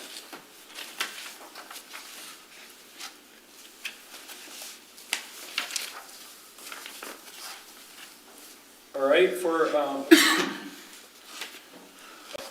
amendment of Article 17 of the Tyrone Township zoning ordinance, do I have a motion? Move we approve as amended. No support.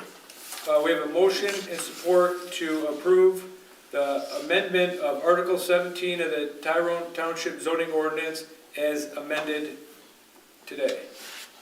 All in favor signify by saying aye. Aye. Those opposed? That motion carries. What about the amendment of Article 19 of the Tyrone Township zoning ordinance? Make a motion to approve. And I'll support that. A motion as amended, correct? As amended, As yes, amended. thank you. Amendment of Article 19 of the Tyrone Township zoning ordinance as amended. All in favor signify by saying aye. Aye. Aye. Those opposed? That motion carries. And then we're still going to do the regulatory ordinance, even though that's not required by the planning commission, but it gives, like Mr. Fisher said, that they like the opinion of the planning commission on anything. So, do I have a motion on that one? I'll make a motion. I'll support. As amended. As amended. Motion and support to approve the amendment of the recommendation for approval, amendment of ordinance number 21, extractive industrial regulatory ordinance as amended. All in favor signify by saying aye. Aye. Aye. Those opposed? That motion carries. Okay, moving on to the next item, old business number 2, utility scale solar, wind, and battery storage overlay zoning district map.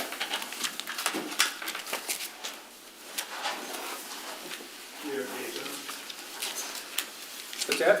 We have Gage on. Yeah, Gage has hung in with us this whole time. Thank you, Gage. No problem, no problem. Happy to be here. Yes, so I can go ahead and just kind of run through the maps that McKenna prepared and kind of touch a little bit on the Livingston County letter that is in your packet as well. Livingston County had done some mapping previously, and I actually might want to defer to one of your commissioners who sourced this letter, but several of the existing overlay zones that were originally selected contain a lot of sensitive natural features. I think the new parcel that was recently selected helps to kind of correct a little bit of that. This new parcel is much larger than the other two individually and contains much less of these sensitive natural features. And we did provide a series of maps, existing and future land use, distance to high transmission, high voltage transmission lines, just for your reference. And I'm happy to answer any questions about these maps. You know, we didn't perform any analysis per se. We didn't provide a narrative or a recommendation, but hopefully this helps give you a better sense of kind of where these overlay districts are being proposed and kind of what sort of features and future planning is intended for those areas. Thank you, Gage. I think we should start by going over the county review, which they reviewed it after we made our last recommendation to the board, and we really never came back and did a planning commission review of this. And they've been bugging us to remind us, hey, look at our review. So I think, you know, like Gage said, they do have some good points in there. But I can't say that personally I agree with everything in there. I'll kind of summarize it. Basically, this northern part up by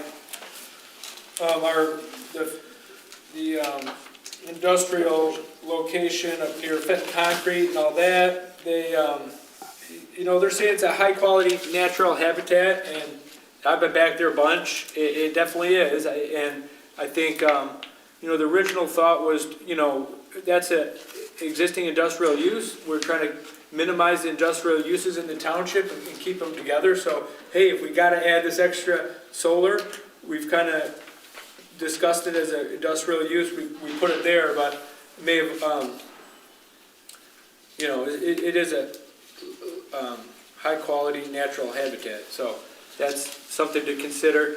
The other one is our area up by the south area over by the TRW plant and gas station, and then the vacant property to the north of that. Some concerns they had with that was, one, okay, you got a factory there, so they can't put in solar. I kind of disagree. Why couldn't they add solar into this vacant area behind it to their retention ponds? You know, I don't, or you know, say someone wanted to put a windmill or something. You know, I don't think that we need to provide the developer the most perfect flat area right by the power line, in my opinion. Yeah, I agree. You know, we're going to provide them an area that they're able to develop something based on some estimated acreage per megawatt, but it doesn't need to be the most suitable for the developer. It's going to be what we as a planning commission determine is acceptable for the township. So they, you know, they have some language in here that I wasn't very fond of, and that things such as a good rule of thumb is to make sure that designated parcels development is within 1,000 feet of the power line, 2 miles of the substation. Further away, a location is from the grid, the higher cost of interconnection for the developer. As the distance and the cost increase, the land becomes less desirable for prospective developers. So that's to me not something that I agree with. If it's not very desirable for them, then I'm sorry. You know, we gotta look out for what's, I would say, acceptable for the township. They use statements in here like, thus reducing the overall cost of the project. In my opinion, that's not our goal, is to reduce the cost of their project. So, you know, they had some statements on there. But I guess I would agree with that natural area to the north. I don't think it's developable, in my opinion, but I think it, you know, we could just kind of remove that and just, you know, not. We don't need to give them that extra. Don't even give them the option to try to fight. I would hope that our text ordinance would protect us from that, but why even put it in there if we're not really counting the area? So with that being said, I think, and I don't know the exact direction from the board. We've discussed this before. It was kind of like add more area, but I think we can do what we want, and then the board can always reject it again and send it back. So I guess, in my opinion, I think we do remove that one to the north and add some more.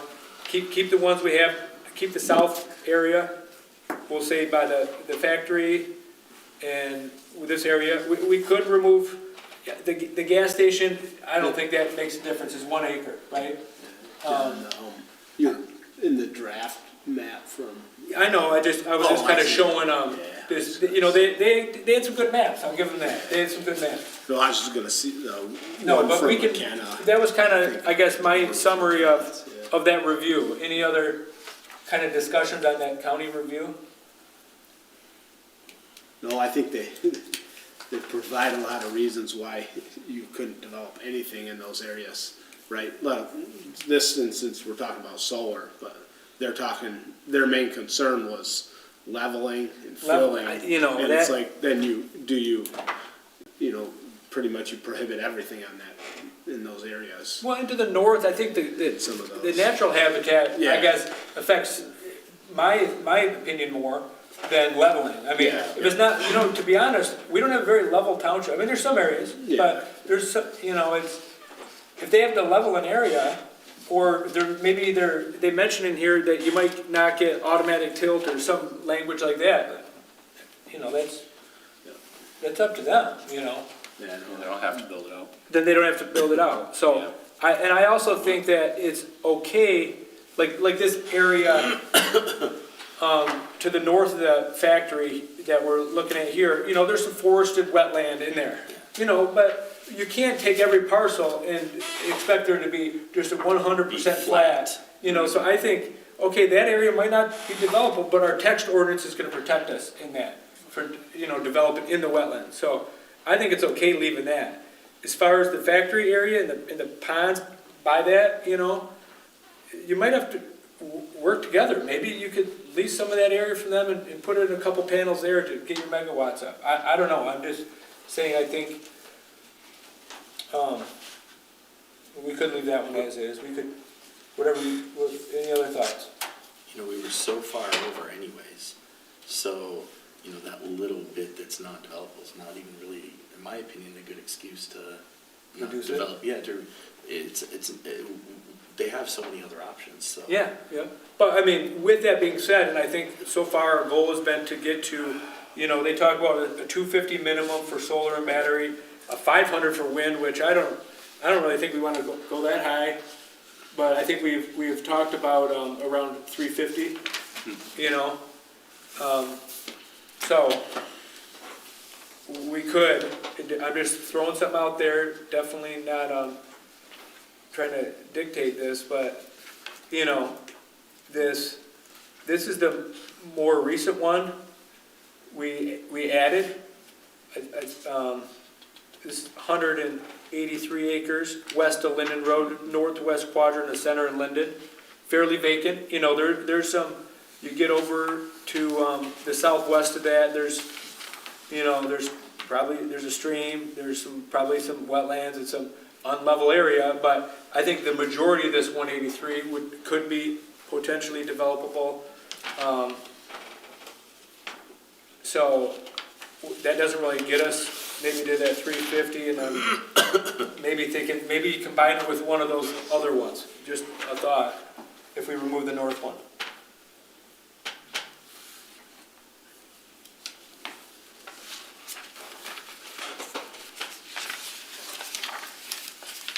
So what's the thoughts on this? I guess one thing, Gage, I do have some general comments on these maps. I think here we're using the term draft solar overlay, but can you make that renewable, match the text ordinance? Because it's not just solar, it's gonna be, I got you over there. I didn't log into the meeting, sorry about that, so you can't see me, I can see you, so you're nodding your head, yes. But, you know, it's gonna be, you know, battery and wind and solar.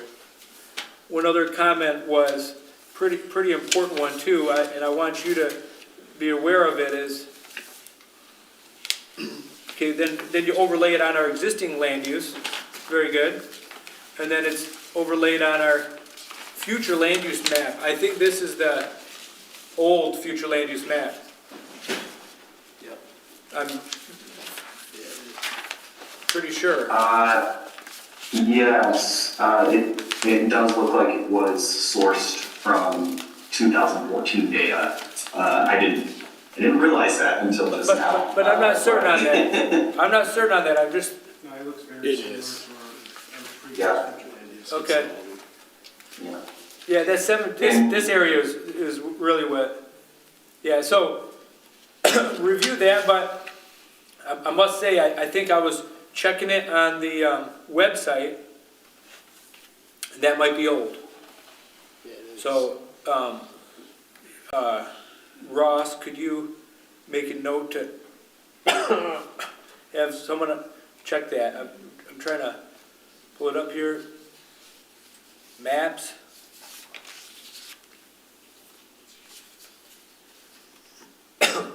Future land use.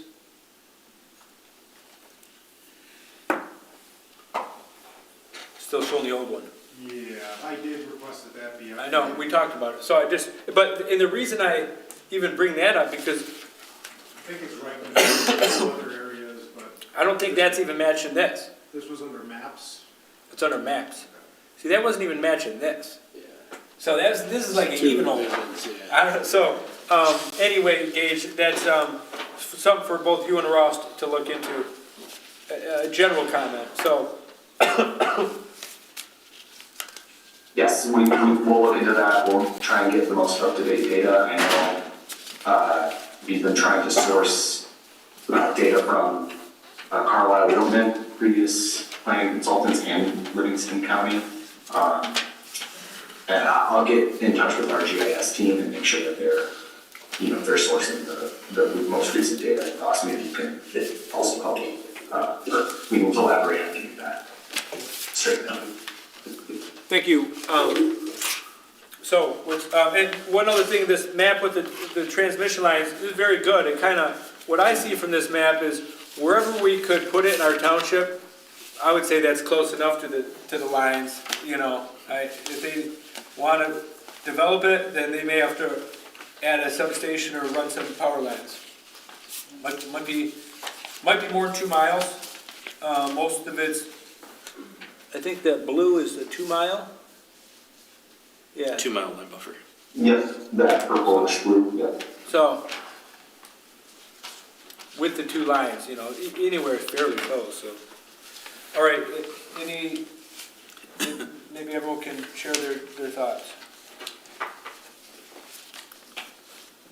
I agree with removing the top Yeah, so parcel, John. Yeah. Yeah, and it's just the one, right? So we'd still be well over the. One area. Yeah, it's Yeah. But I think there's 9 parcels in it. Okay, so the whole area. The whole Okay. area, Okay. I'm thinking. Yep. Because, And that's you know, the majority of the, how much, that looks about 50%? Yeah, I was it trying was, to calculate off that original. I think table. that was like 30, 25, 55. The table's up front in the Okay. second page of the county. Yeah, the county did a good report. I did not say that.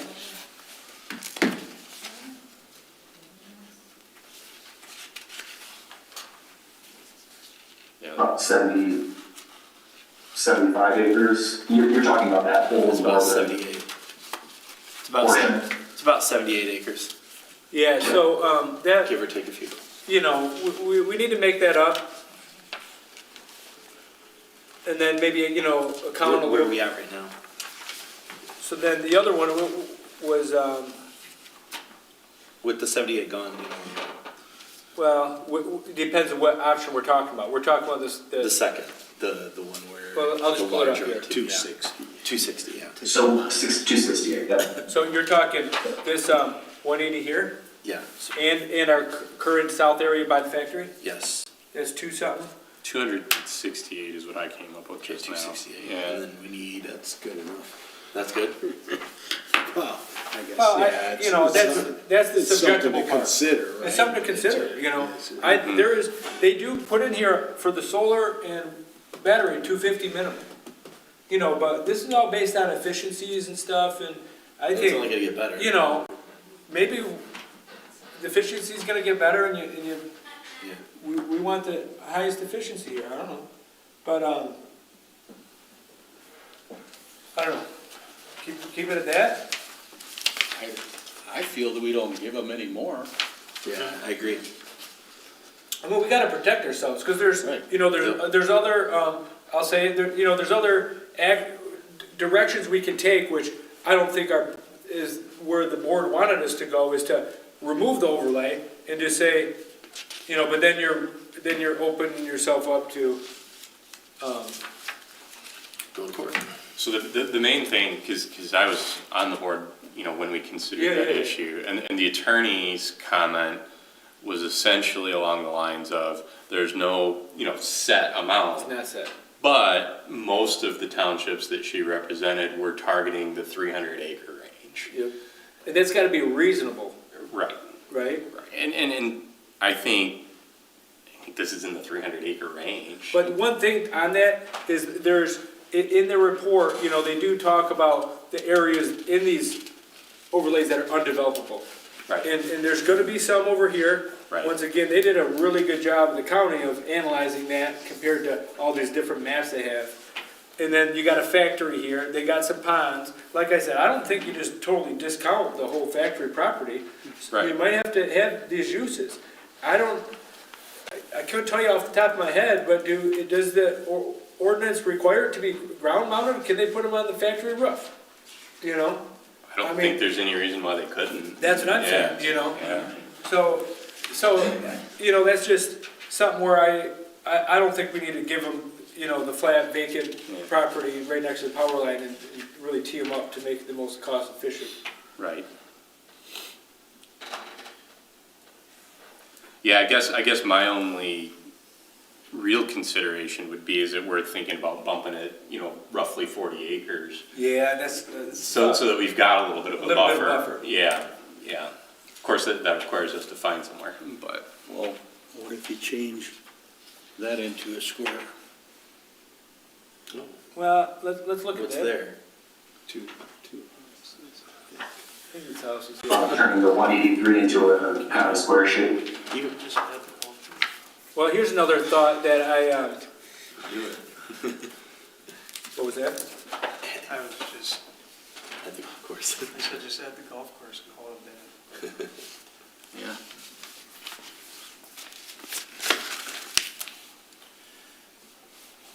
Well, am I still correct that the area between the two lower overlay zones, or districts, I should say, that is still planned industrial?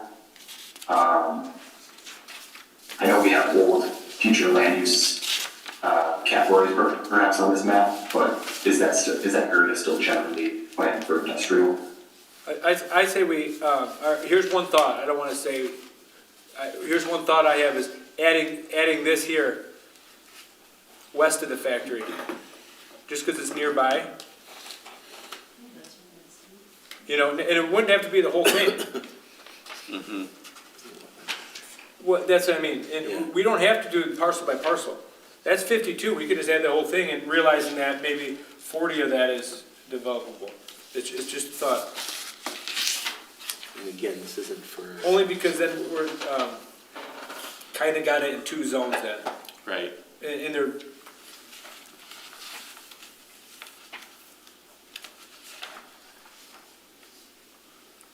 Yeah.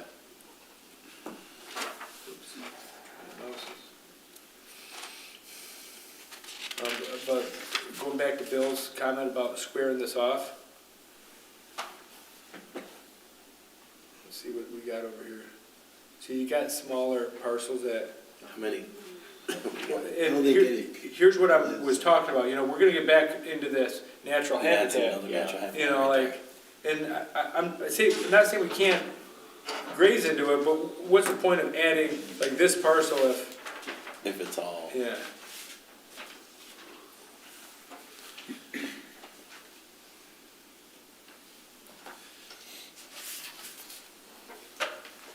It would appear that the area between those two zones, the 183 and the smaller southern area is, I don't want to say prime, because that's not what we're after, but it is, it is nearby the other ones, and it is kind of keeping them contiguous in a way.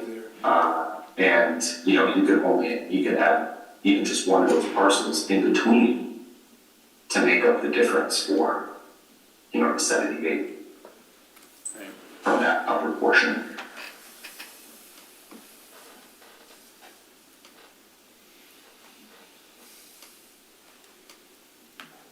Sorry, I can't see anybody's face, so. No, that's, I'm not making any sense, let me know. No, you're doing good, Gage. We're hiding. So I didn't join the Zoom, I apologize, you don't see my screen, but, That's all right. we're gonna, I don't know, Ross, did you tell me to? He said it to me, we got sidetracked in another one. I'm gonna join the Zoom just so.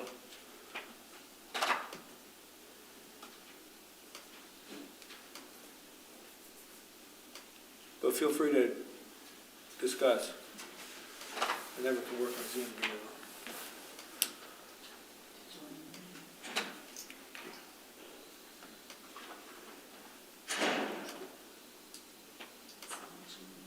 Well, I guess generally speaking, I lean towards adding to get to that 300 number. I mean, if we got attacked, I don't want them to be able to say, well, look at this township, they're way below average. Yeah, then ours is gone. Right. We're an outlier, and if we lose our overlay, then we're exposed. And so I agree with you, Jack. that doesn't answer the hard question. I mean, if we're gonna, yeah, is where? Yeah.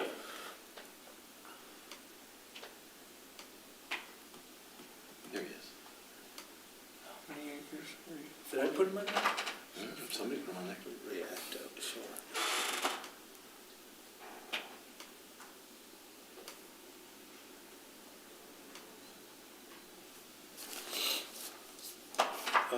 Zach, can you give me a request, or can you prove my request in that screen? Oh, sorry. Yeah. I'm just gonna put up, at least that way Gage can see what we're discussing. There we go.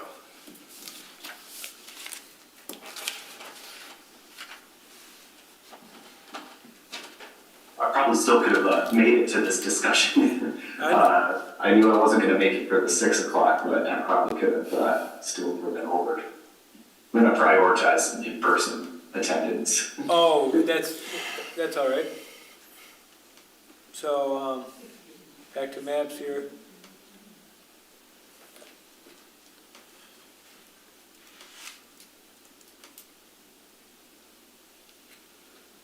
All right, so what's the thought?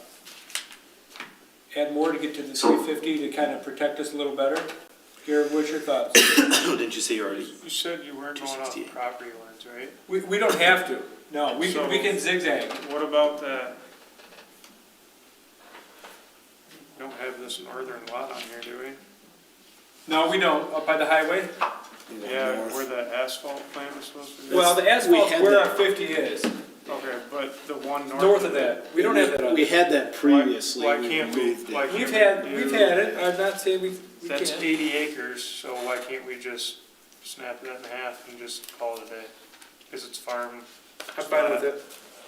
Makes sense to me. Everyone will be happy and Is it parcel 200-001? Yeah, but Stand by. just go half of it.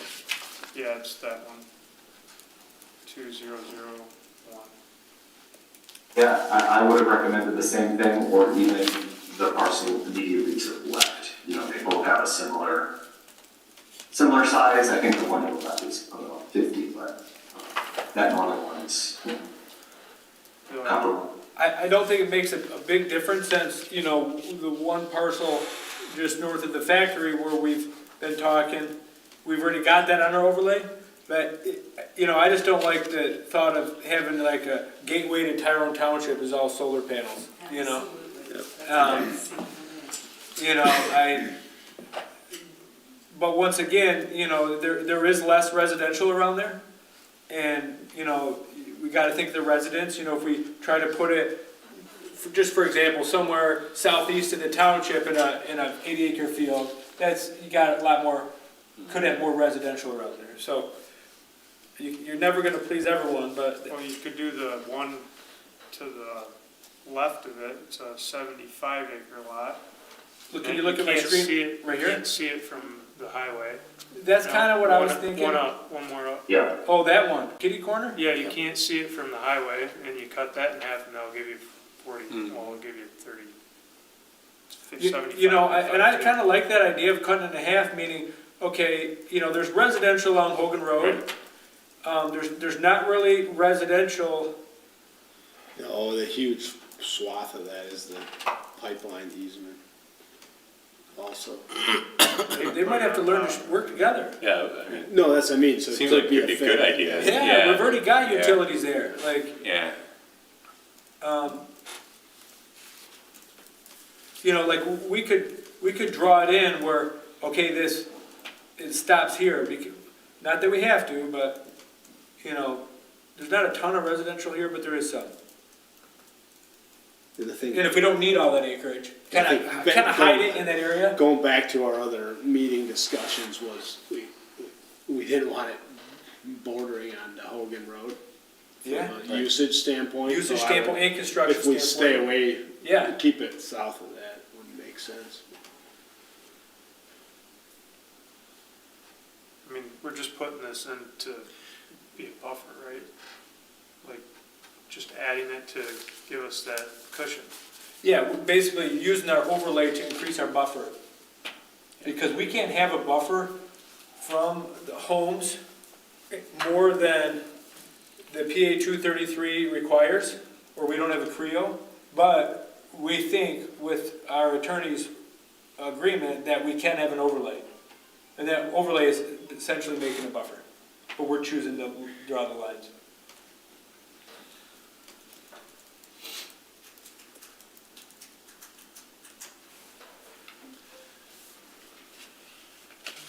And Laura. Yeah, again, I'm comfortable taking any direction. I think it was mentioned before, you know, if the board really wants to send this back to you, they will. But we're just kind of providing some guidance. It's not necessarily what's going to happen, or, you know, what the end result is going to be. But the overlay provides some direction.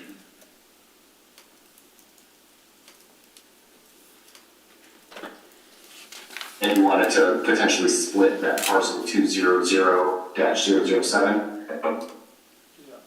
Yeah. Kind of, let's keep it away from Hogan Road. right. Yeah. You could split that whole, you could split both of those areas, right? Right, up until the highway, I know you. 008. You don't. What was that? Split the 008 in half and use the upper part, and then if you really want to, you could split the double, or the 007, and then you're way over. Yeah. Yeah. Way over. Right, is it the same one? Like this one, see this? The 340. This one? Yeah, Split. I would have recommended that black one as well. And then So you could, take that one. yeah. And then you can't see it from the highway.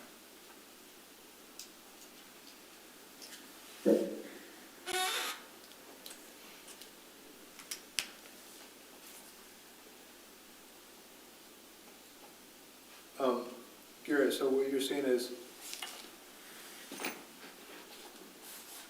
something like I think you already had that. this?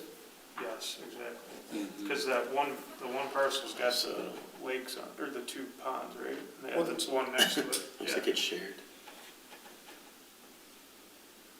It's gotta be way more than what we're trying to. Yeah, so kinda, and, I don't know if this is a considering factor that we should consider, but I kinda like it that it's on multiple parcels.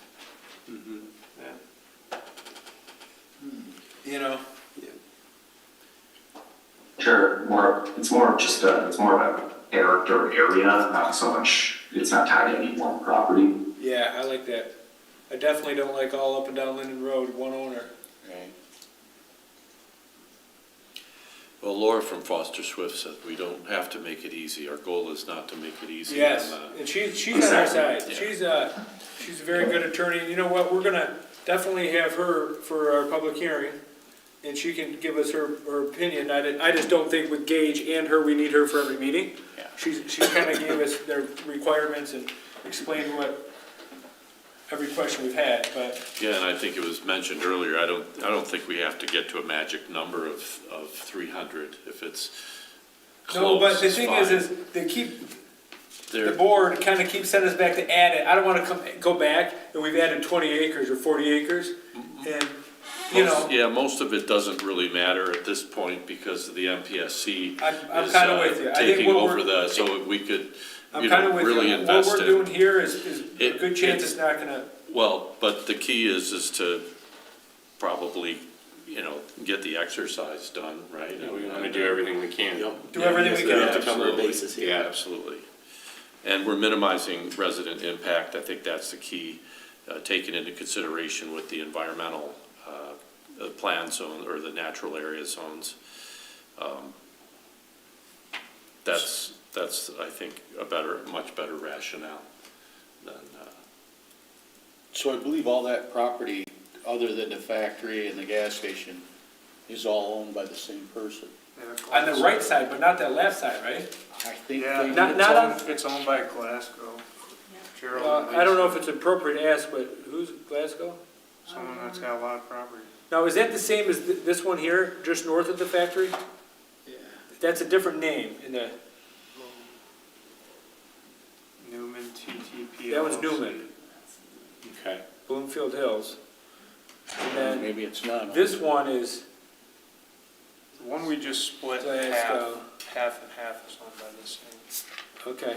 But it's still, by splitting it, it still gets us a little buffer from the residential and the road and the freeway, I guess. That one's still, Yeah. you're saying this one's not Glasgow, I don't, yeah, it might be. Yeah. I don't know. Yeah, okay, you're right, there's basically three, these three properties are one owner.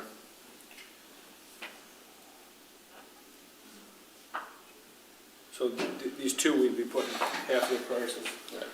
Yeah. Who wants to lease half their land? I think that makes a lot of sense. Who likes this, what's shown on the screen here? Adding this and removing the northern district? Yeah.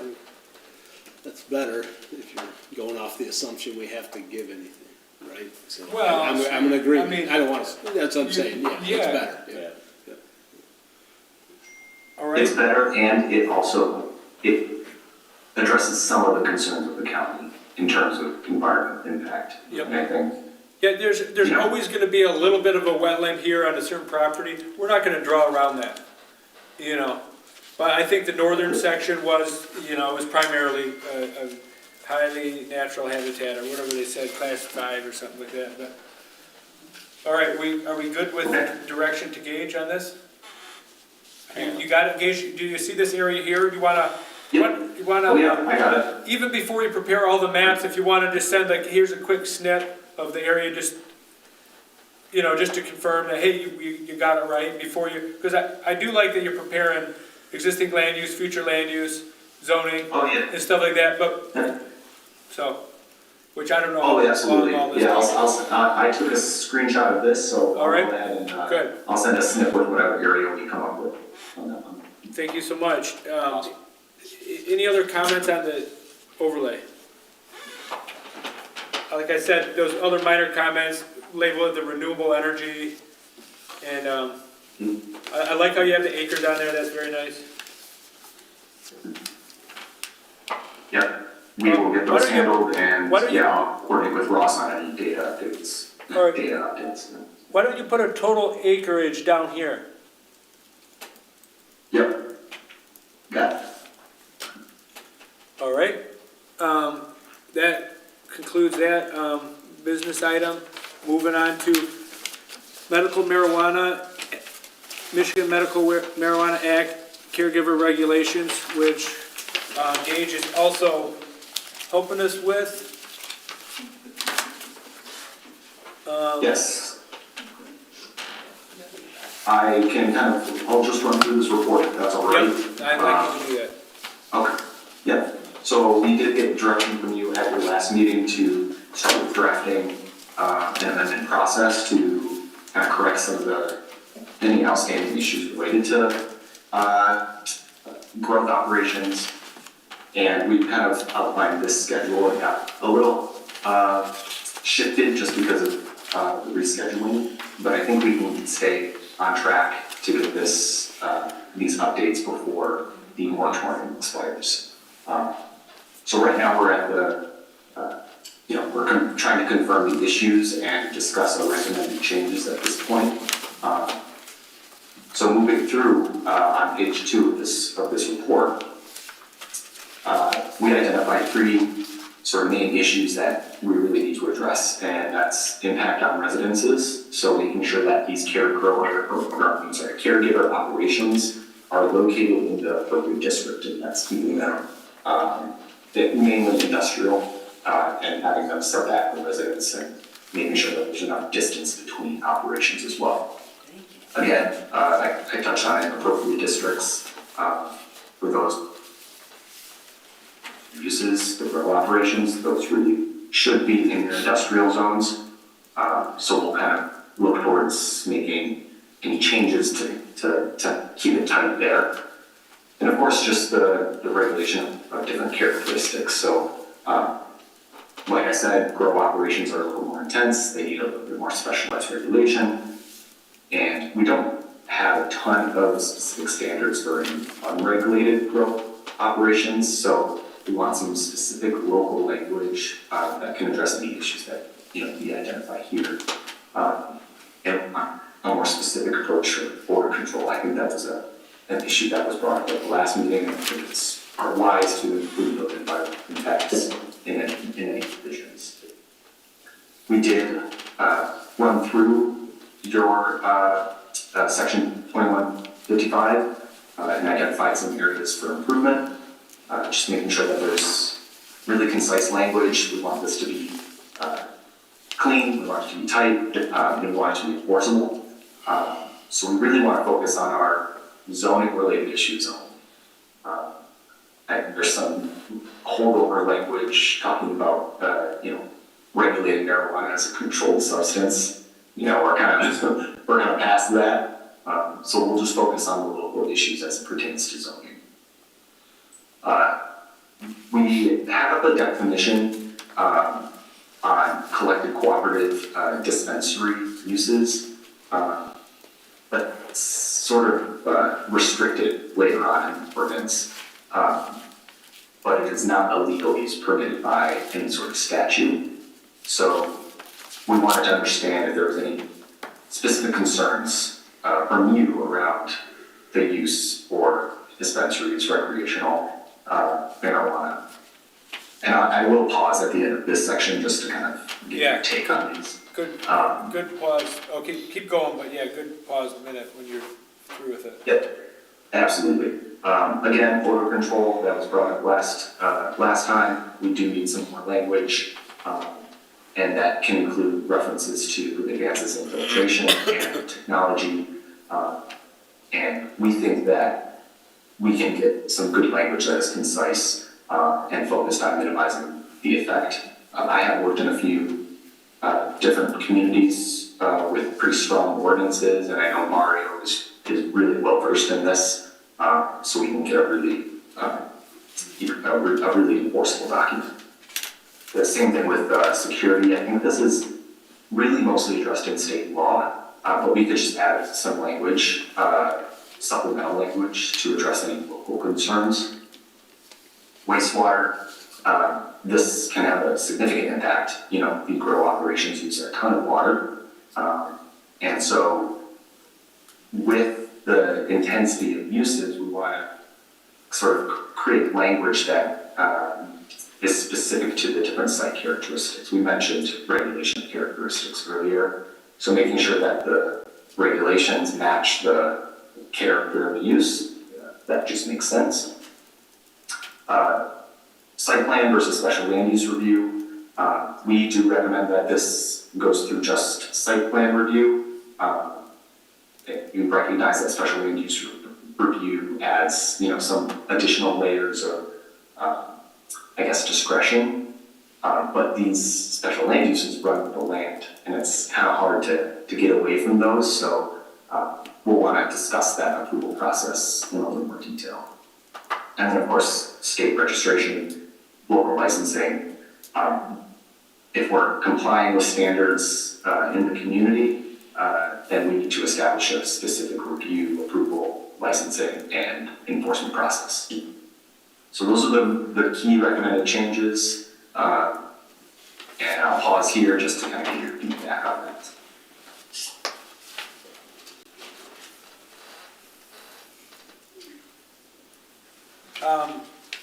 On the more concise language, I agree with you there that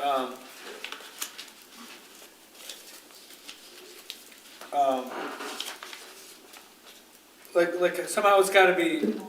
We don't want to be updating this as the state law changes. Is that what that's stating? Well, in a way, yes. We don't want to have to be constantly changing this, but we also don't want to be adding too much to potentially conflict with any future changes either. So we do want to be deferential to the state and really only center our language around the local concerning issues. And really, we were just, you know, there was a lot of discussion in the ordinance about controlled substances, and you know, I think we can kind of remove some of those references and just kind of defer to the state on a lot of that sort of regulatory language. Zach's shaking his head, so I think I agree with. Yeah, no, I mean, generally speaking, the more concise, the more clear it's going to be, and the easier it's going to be to conform with state law. So that makes sense.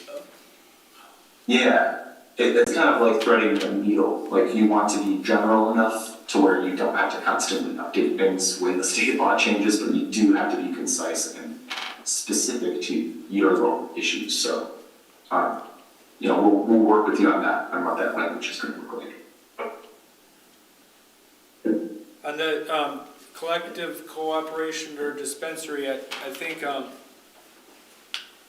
are you asking, should we allow that? I think the answer, in my opinion, is no. I don't think, I mean, you can drive to Flint or wherever, you can have it delivered to your house. There's no reason to have any kind of collective cooperate or dispensary, in my opinion. Agreed. And this is for medical. Yeah, that's right. I got a little just make sure confused that when you mentioned recreational on that bullet point. I didn't think that was allowed per. So there's a definition in the ordinance right now for this type of use. Okay. And it's a dispensary, you know, cooperative, collective, those are not in statute anywhere. All right, yeah. So we just wanna. So you're saying you're gonna remove that? Clean it up. Clean it up, but I think we could have language that says you can't have any, because we're still talking patients, right? You gotta be a patient. Is that the term?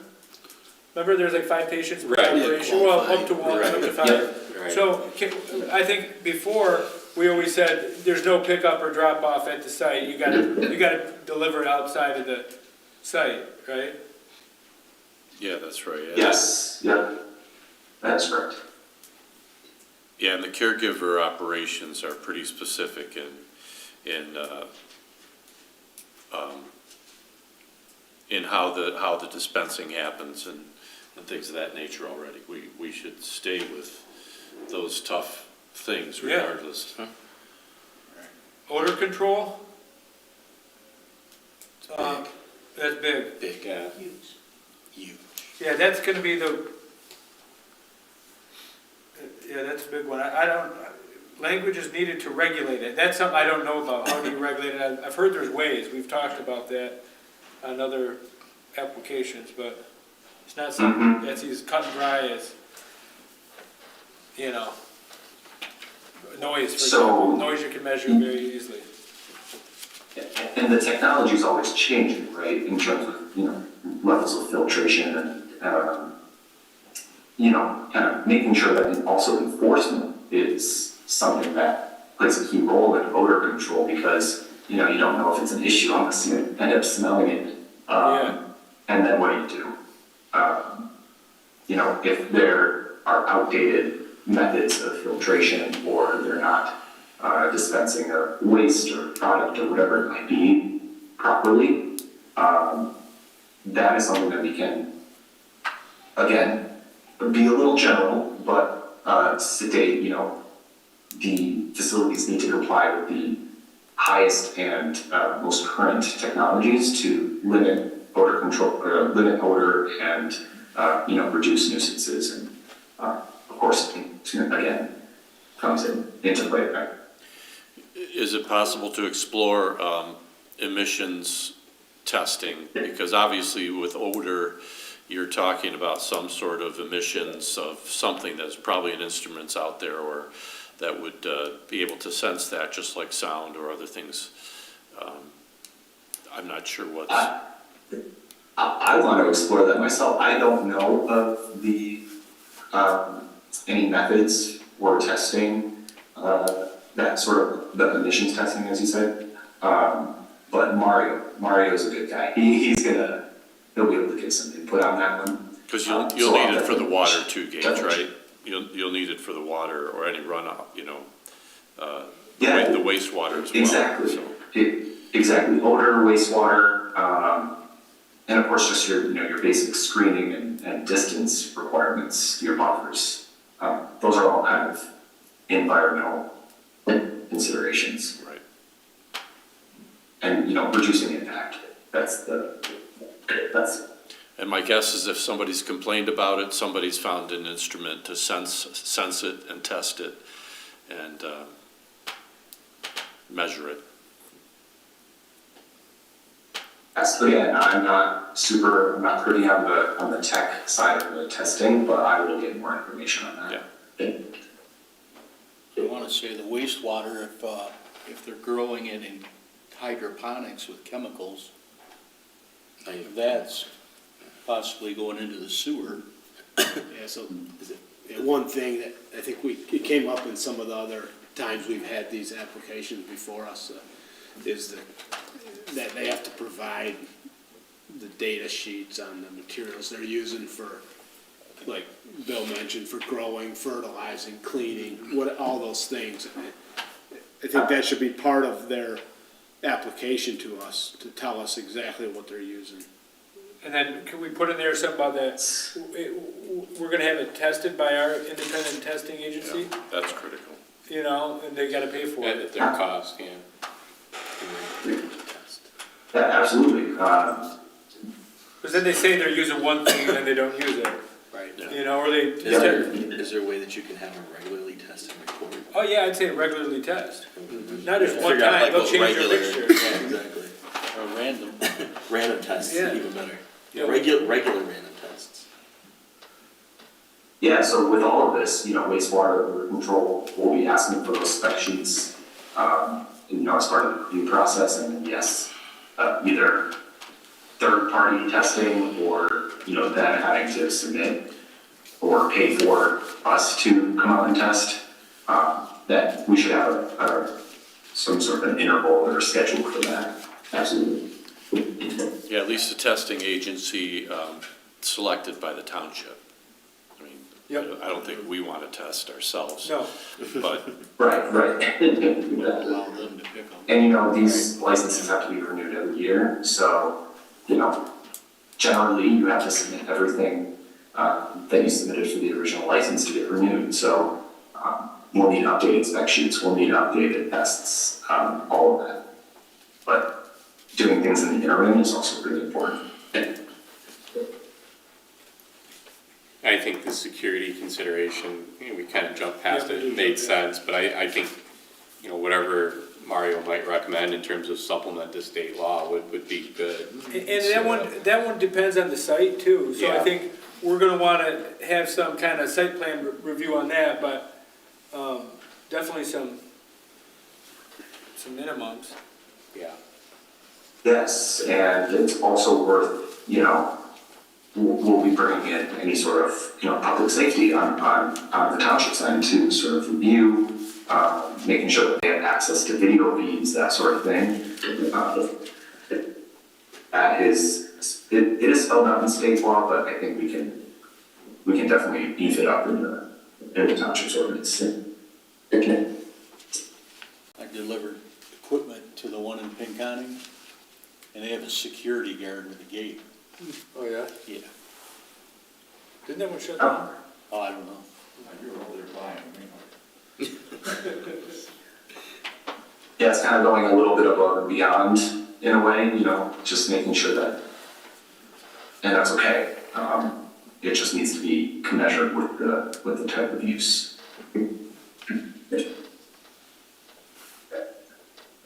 How are your feelings on site plan versus special land use? I was a little confused on that one. Ross, usually we do, like, we get a site plan, or we get an application for something, the special land use requires a site plan review, and then also their text, their write-up. So I guess Yeah, the special land use, site plan review is required for all special land uses. That's a portion of the process, in addition to the review of the use. I think the issue, and Gage can correct me if I'm wrong, if you give them the special land use, it's then tied to the land, and they could theoretically turn around and sell the land to somebody else, who then wouldn't have to go through the same approval process, so. But that's how all of our special land uses are, right? Like, someone comes here with a special land use, that's tied to the land, right? This one's a little bit different because it is required, that the Regulated. caregiver has a license and it is regulated. But what if someone comes in and also has a license? Then they're just gonna get they still have special land use approval, right? Until they violate it. Yeah. And it's revoked. Yeah. Yes, but it does remove sort of that level of review that is conferred by a special land use, if they already have the use, and if sometime in the future, 10, 20, 30 years from now, you no longer want that to be a grow operation. You'd rather have it for redevelopment or whatever it might be. It's harder to get rid of the special land use. And that's why we recommend kind of the straight site plan approach, but we will, of course, take your direction. Well, right, unless you're gonna protect by requiring that if the business sells to another entity, that you require them to reapply for the special land use process. That would be a check or balance against that if there's a decision for special land use. That might run up against the Planning Enabling Act or the Zoning Enabling Act for just how the nature of special land uses. Sure. But I'll double check that, that's a good point. And not suggesting that I'm a proponent of special land use in this case, but just saying if that's part of the discussion. Is there an advantage to having the special land use approach? I know it says you don't recommend it, but is there any specific advantage to that process over just plain site plan review? The idea with special land uses is, and the review process is it gives the level of discretion to the planning commission, whereas, site plans, if they conform to the zoning ordinance, it's harder to deny a site plan. But if a special land use comes in and it's just not fitting with the character of the area, for whatever reason, you can reasonably deny it. So that is one of the advantages of special land use. But and that's why we kind of want to focus really strongly and concisely on the zoning regulations, because that's totally within your control, well, to an extent. But as long as your zoning is tight, and that makes your site plans enforceable, and that's your level of protection. And your zoning ordinance can be updated pretty easily. Sure. Compared to, state law, or statute, or, special use revisions. Just a consideration. So if we restrict that to industrial, it would be very limited where they could put it in this township. Unless they applied for zoning change that was not compliance with the future land use map. It's important, obviously, not to exclude it. But you're right, if it is pretty limited where they can go, that almost kind of sets you up for another level of protection with the rezoning process, because that's also kind of looking at the character of the area and making sure that it's contiguous and all those things. Again, it focuses more on the zoning aspect, right? Right.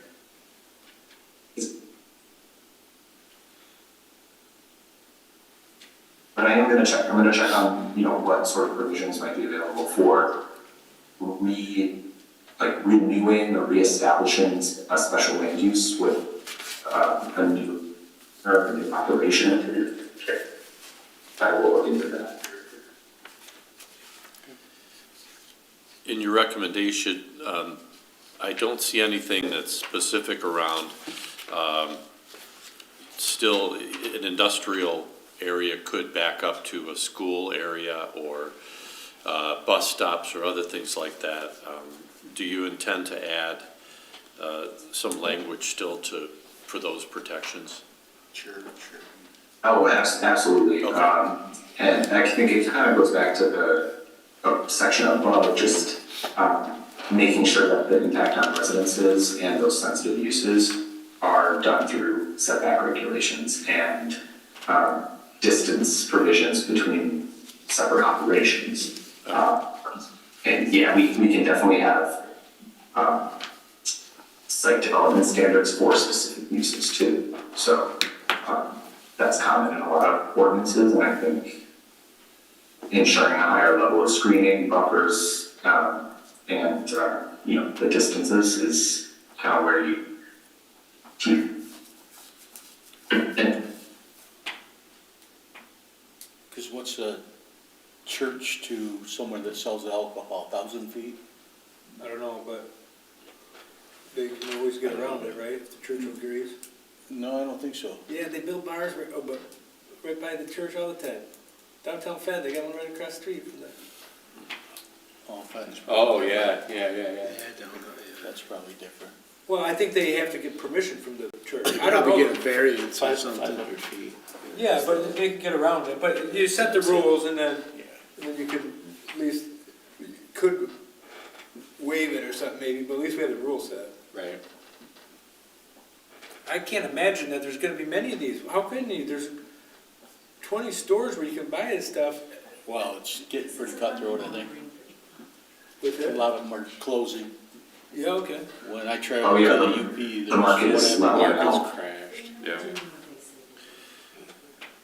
Yeah, they get 5 patients and then they make their own deals. Yeah, that's it, yeah. But I just can't even imagine that theory is still functional. It's definitely less. Well, no one would ever cheat, we know that. Yeah, right. That wouldn't. Yeah, where But it is, that's not obviously, we happening, still essentially. go through the process and get it, this Right. ordinance to protect the township, Right. I think we didn't talk about the last one, right? Oh, right, yes, state registration. Yeah. So, yeah, just making sure that we can set up a township, review, approval, and permitting process. I can't remember what is in place now. What is the process for local licensing, for the township? In terms of, So I think it's, Special land use, right? it's just what we have in the ordinance right now. There's nothing beyond that.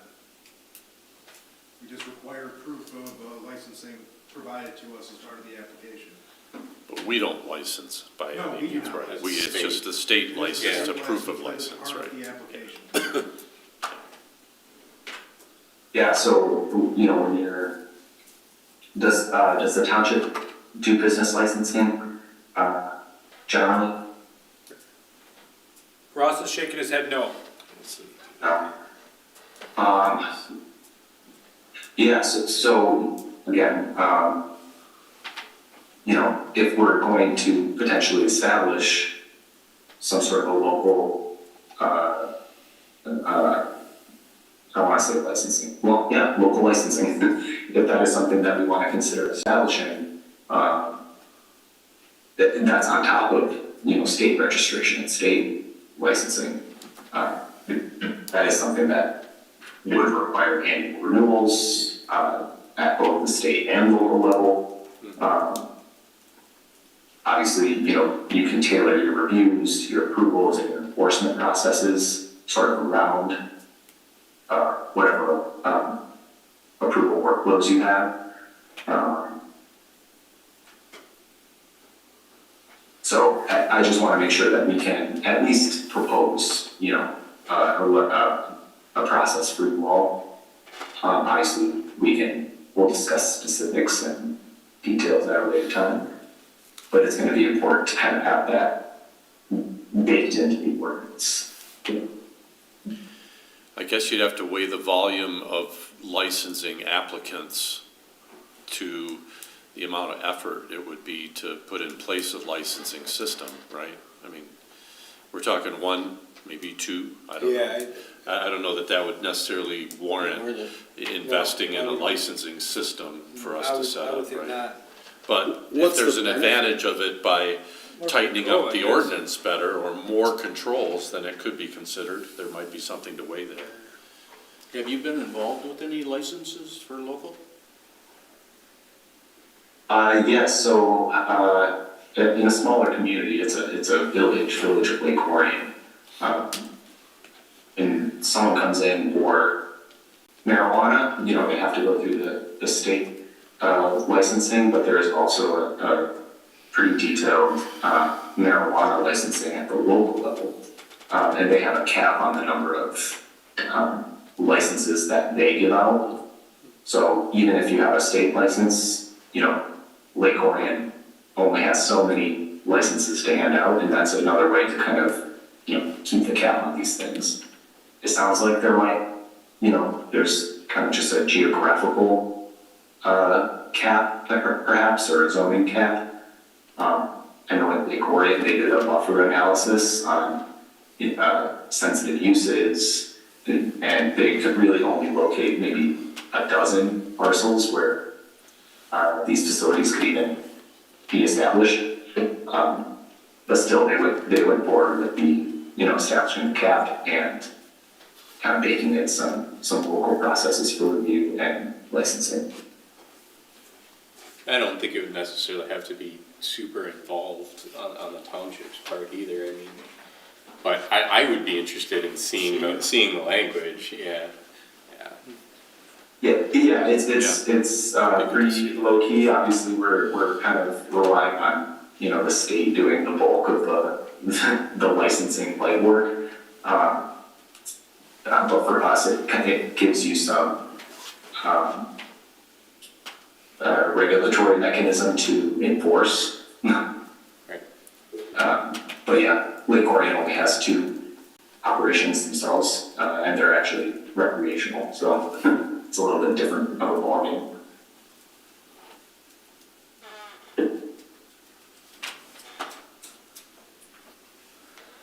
we'll explore, we'll definitely look at, comparison communities and see, in terms of size and geography, like what it's even worth to establish that. See you going back to the schedule. Oh, I was just kind of Yeah. going back to that, but I do want to say very good memo, very good presentation of all those considerations for us. It looks like we're a little bit behind on the schedule, but I think we can make it up, right? Yeah, I think so. We're still in February, and we can, based on your direction, we can draft zoning ordinance amendments for hopefully presentation at your March meeting. And that's what we'll be targeting. And so that would bring us to, for a month, but at the same time, we could also draft the regulatory ordinance so that they are kind of a package deal. We'll have the draft text in sort of the memo format, but then we'll just go ahead and start crafting the ordinance so that they can kind of be delivered at once. All right, so on here you had the public hearing in March, so now our public hearing, best case is going to be April. Is that still going to get us in time for the moratorium?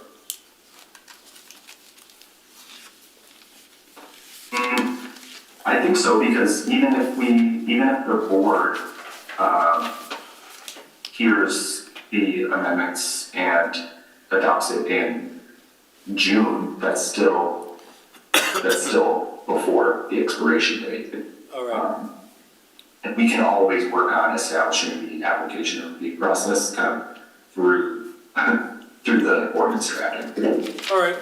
I'm not suggesting we should slow this down, but I think we would be making progress too, so. Yeah, we're making great extend progress. if If we they had had to, extend, so, we yeah. had to extend. But I think it's good to at least report on the schedule and not let it get out of hand like sometimes our other items do. So. Yeah, this is proposed, so. Yeah, we had some missed meetings, so I was gonna say, just to confirm, so it's June 17th is when the moratorium expires, so just to make everybody aware of that. Yep, and maybe put that in if you do another memo, I don't know if you're gonna for the next one and update the schedule, but, you could put that in there.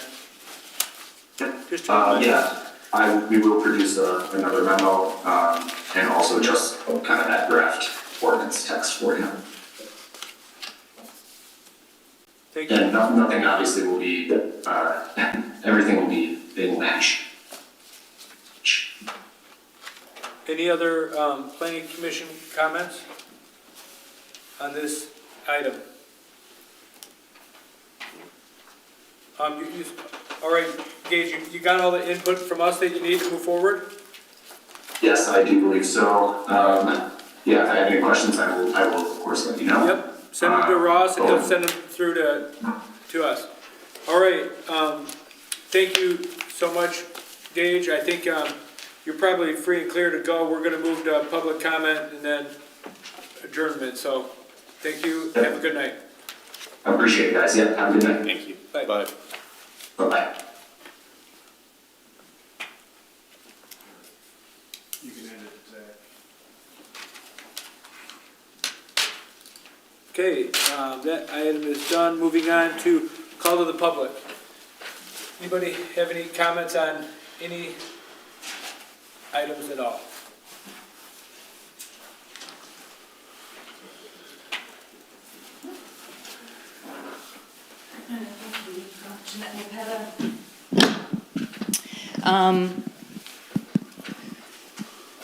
I want to address something that goes beyond zoning ordinances and maps. I know you're all thrilled to see me tonight. I'm not going away. Kevin Ross, the planning commissioner appointed to serve this community, has been using his position and influence to harass, impersonate, and mislead residents. Yes, I let my website domain expire for my Tyrone Township watch group that I've had for several years, but Kevin Ross went out of his way to purchase that domain, not for any legitimate reason, but to impersonate me and my Tyrone Township Watch Group, and he announced it at the board meeting last night. He's posing as me, as my group, and as a voice for the community, all to mislead people and damage my credibility. This isn't just unethical, it's a clear abuse of his position as a planning commissioner. And who is supporting him? I'm sorry to say, none other than John Ward, the chairman of this very planning commission, as per his comments online today, directing other people to go to the site and supporting Kevin Ross's impersonation of me and my watch group of several years. Is this what we want from our appointed officials?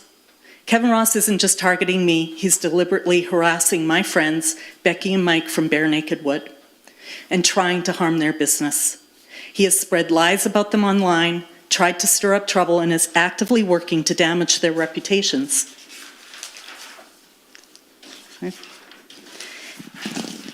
As a planning commissioner, I don't ever remember Kevin Ross ever speaking out about other known cases of any businesses violating their special land use permits. So why is he targeting Becky and Mike? Why is he targeting me and my husband? It's no secret what he's doing. This is an abuse of power, and it's an absolute disgrace. And just in case the camera can't pick it up, he's laughing at me the whole time here. I'm calling on this planning commission to address the blatant misconduct of Kevin Ross and John Ward's green light for him to proceed. Because if you sit silently, you're all complicit. The people of Tyrone Township deserve better. So I'm asking, where do you stand with Kevin Ross and his political games, or with the people you were appointed to serve? And I want you to think about this. It's all no secret what you feel about Chris here, okay? You've all made your peace, you've all made it known. What if he did what Kevin Ross has done? What if he was targeting, say, I don't know, Peabody's? What if Mr. Peabody had a hearing disability, but he was calling him out and criticizing him for his hobbies and stuff, saying that he's not capable because of his hearing impairment? Doing this all online as a planning commissioner. You all have loved ones, I assume, that are females, okay? Your daughters, grandmas, your wives, your friends. Would you stand for Chris treating your wife or any resident as Kevin Ross is treating me? Again, just keep smiling, Kevin. Would you stand for that? This is not fair. I'm calling on you guys to stand up against this behavior. It's not right. So it's up to you what you do. You know what? I can hear it. You can turn it off. What's that? Just gesture. I'll turn the microphone off. I'm going to talk. Any other public comment? Right here. All right, Scott, go ahead. I'm going to, this hypocrisy is going to be blown out of the water here. First of all, I sent something that was online my wife saw from Bare Naked Woods. And I just thought, there's nobody here, that it was questionable. I never made no complaint, never harassed anybody, never made nothing.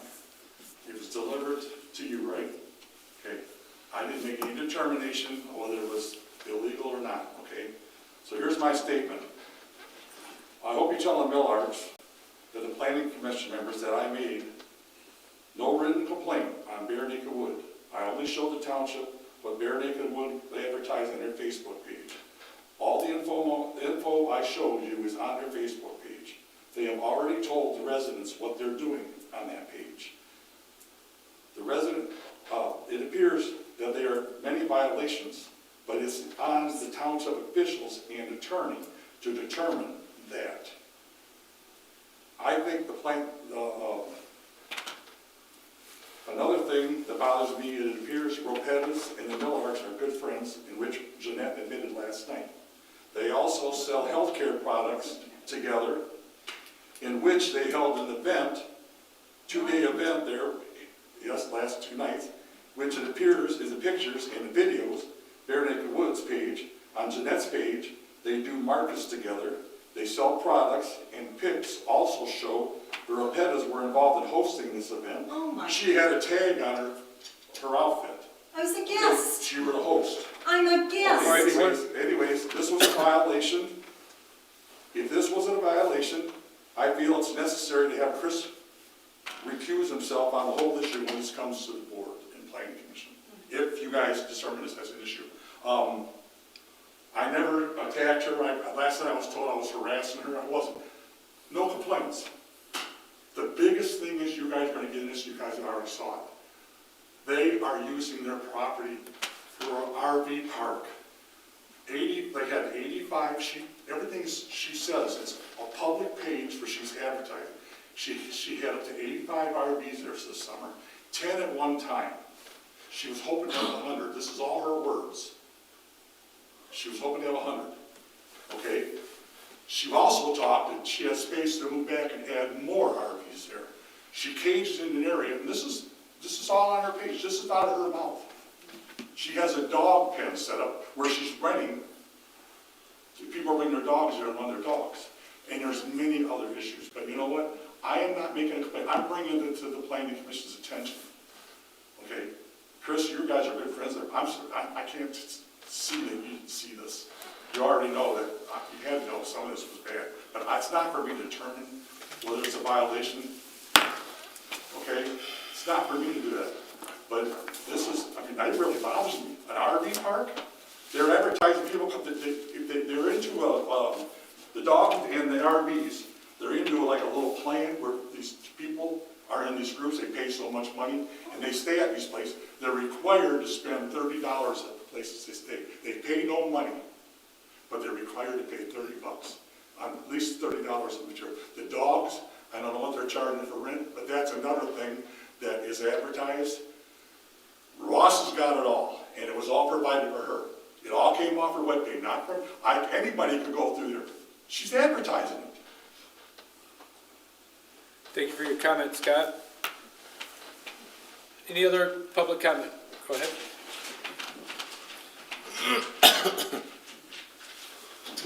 Hi, guys. Thank you. Is this on? Do I need this on? Do I need that?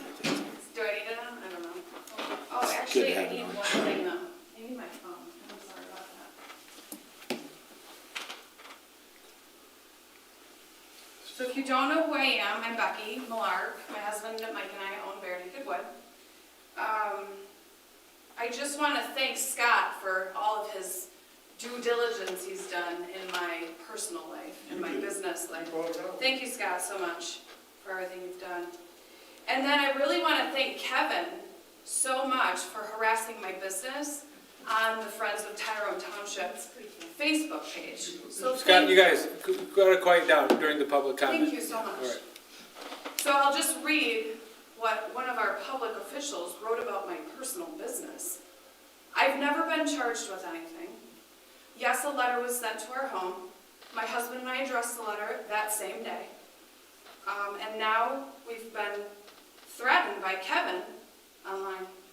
So it says something about they have found the video where I'm sorry that I didn't know I wasn't allowed to have friends in the township. If this was so political, I would have never made friends with anybody here. I can tell you that, because this is embarrassing. I'm new here. I had no clue that I wasn't allowed to have friends here. So I'm sorry about that. But because I'm friends with the Ropetas, my business is being dragged into this. So Kevin Ross writes, Nancy Ann, thank you so much for bringing this to my attention. This woodworking business hosting health and wellness seminars, amongst other issues, is a clear violation of their land use permit. As a PC member, Mr. Ropeta should have known better. This will be reported and discussed at the next Planning Commission and Board meeting. So he's blasting my personal information out there, but I'm not even notified of it yet. Hey, sir, I'm talking. I was quiet when you were talking. Yeah, Scott, just let them talk during public comment. Thank you so much.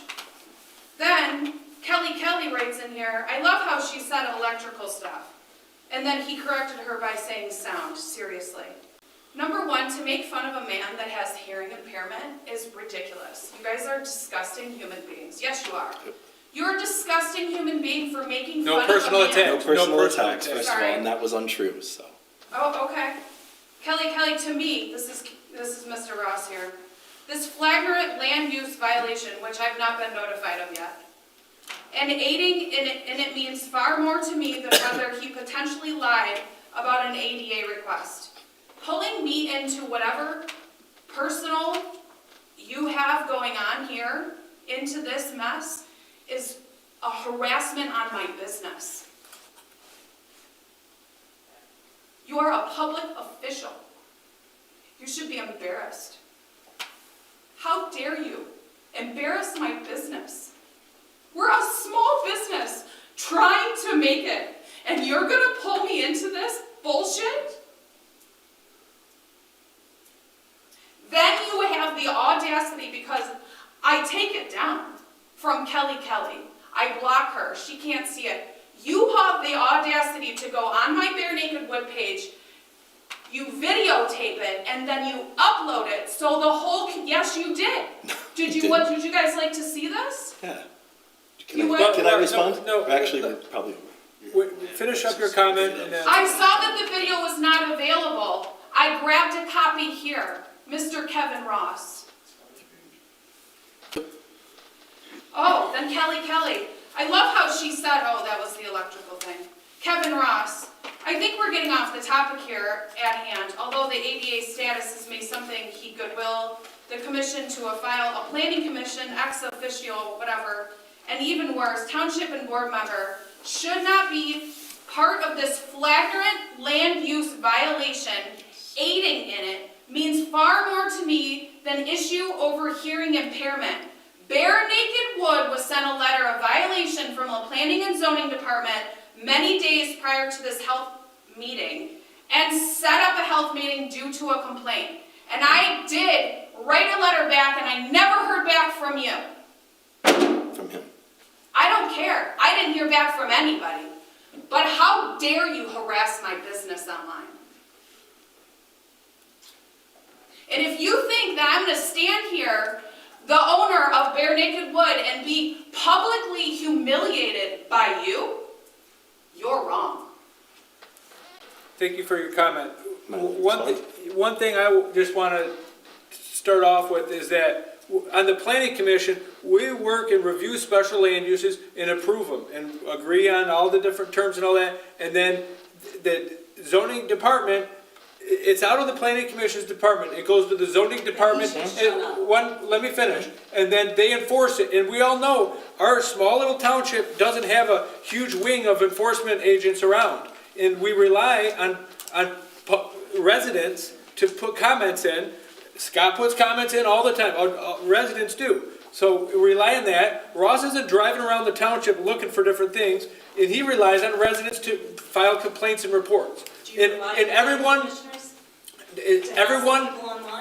the planning commissioners are also residents, and if they have a complaint about a special land use, they can make a complaint. What about hassling So people online? that's not something. Was anything you I are said welcome untrue? to comment about that during the public comment, but that's not something that we're discussing. Aren't I supposed to be notified first? You were. That's not something we're discussing letter out. during the planning commission meeting. This meeting is for planning commission business only. The second comment period, well, you can bring up anything you want during the public comment within accordance to the resolution for the rules. There's no harassing, none of that, but you get your 3 minutes and you can say what you want. But it's not something that we're dealing with here. This is the planning commission we do with planning and zoning. Well, thank you for So, your support. thank you. Support Any for other us. public comments? Thank you so much, John Ward. Any other public comments? Hearing none, any miscellaneous business? Do I have the right to respond? Nope. Can I put it in We're only discussing. We're not hearing from you. Point of order. We're only discussing miscellaneous business in regards to planning and zoning. I'd like to hear his response. If that's okay, I respect the chair. Any other miscellaneous business? No. All right, You I guys, somebody accept just a stand up. Motion to adjourn. Do we have a second? I'll second. All in favor, signify by saying aye. Aye. Meeting is adjourned.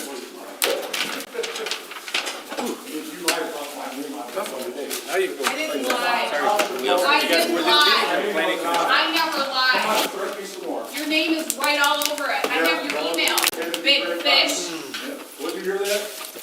Big fish, that's your Yeah, that's your email. This is a busy slate. Nope. You're threatening my business, Scott. Listen, here by the rules of our You're town. threatening my business.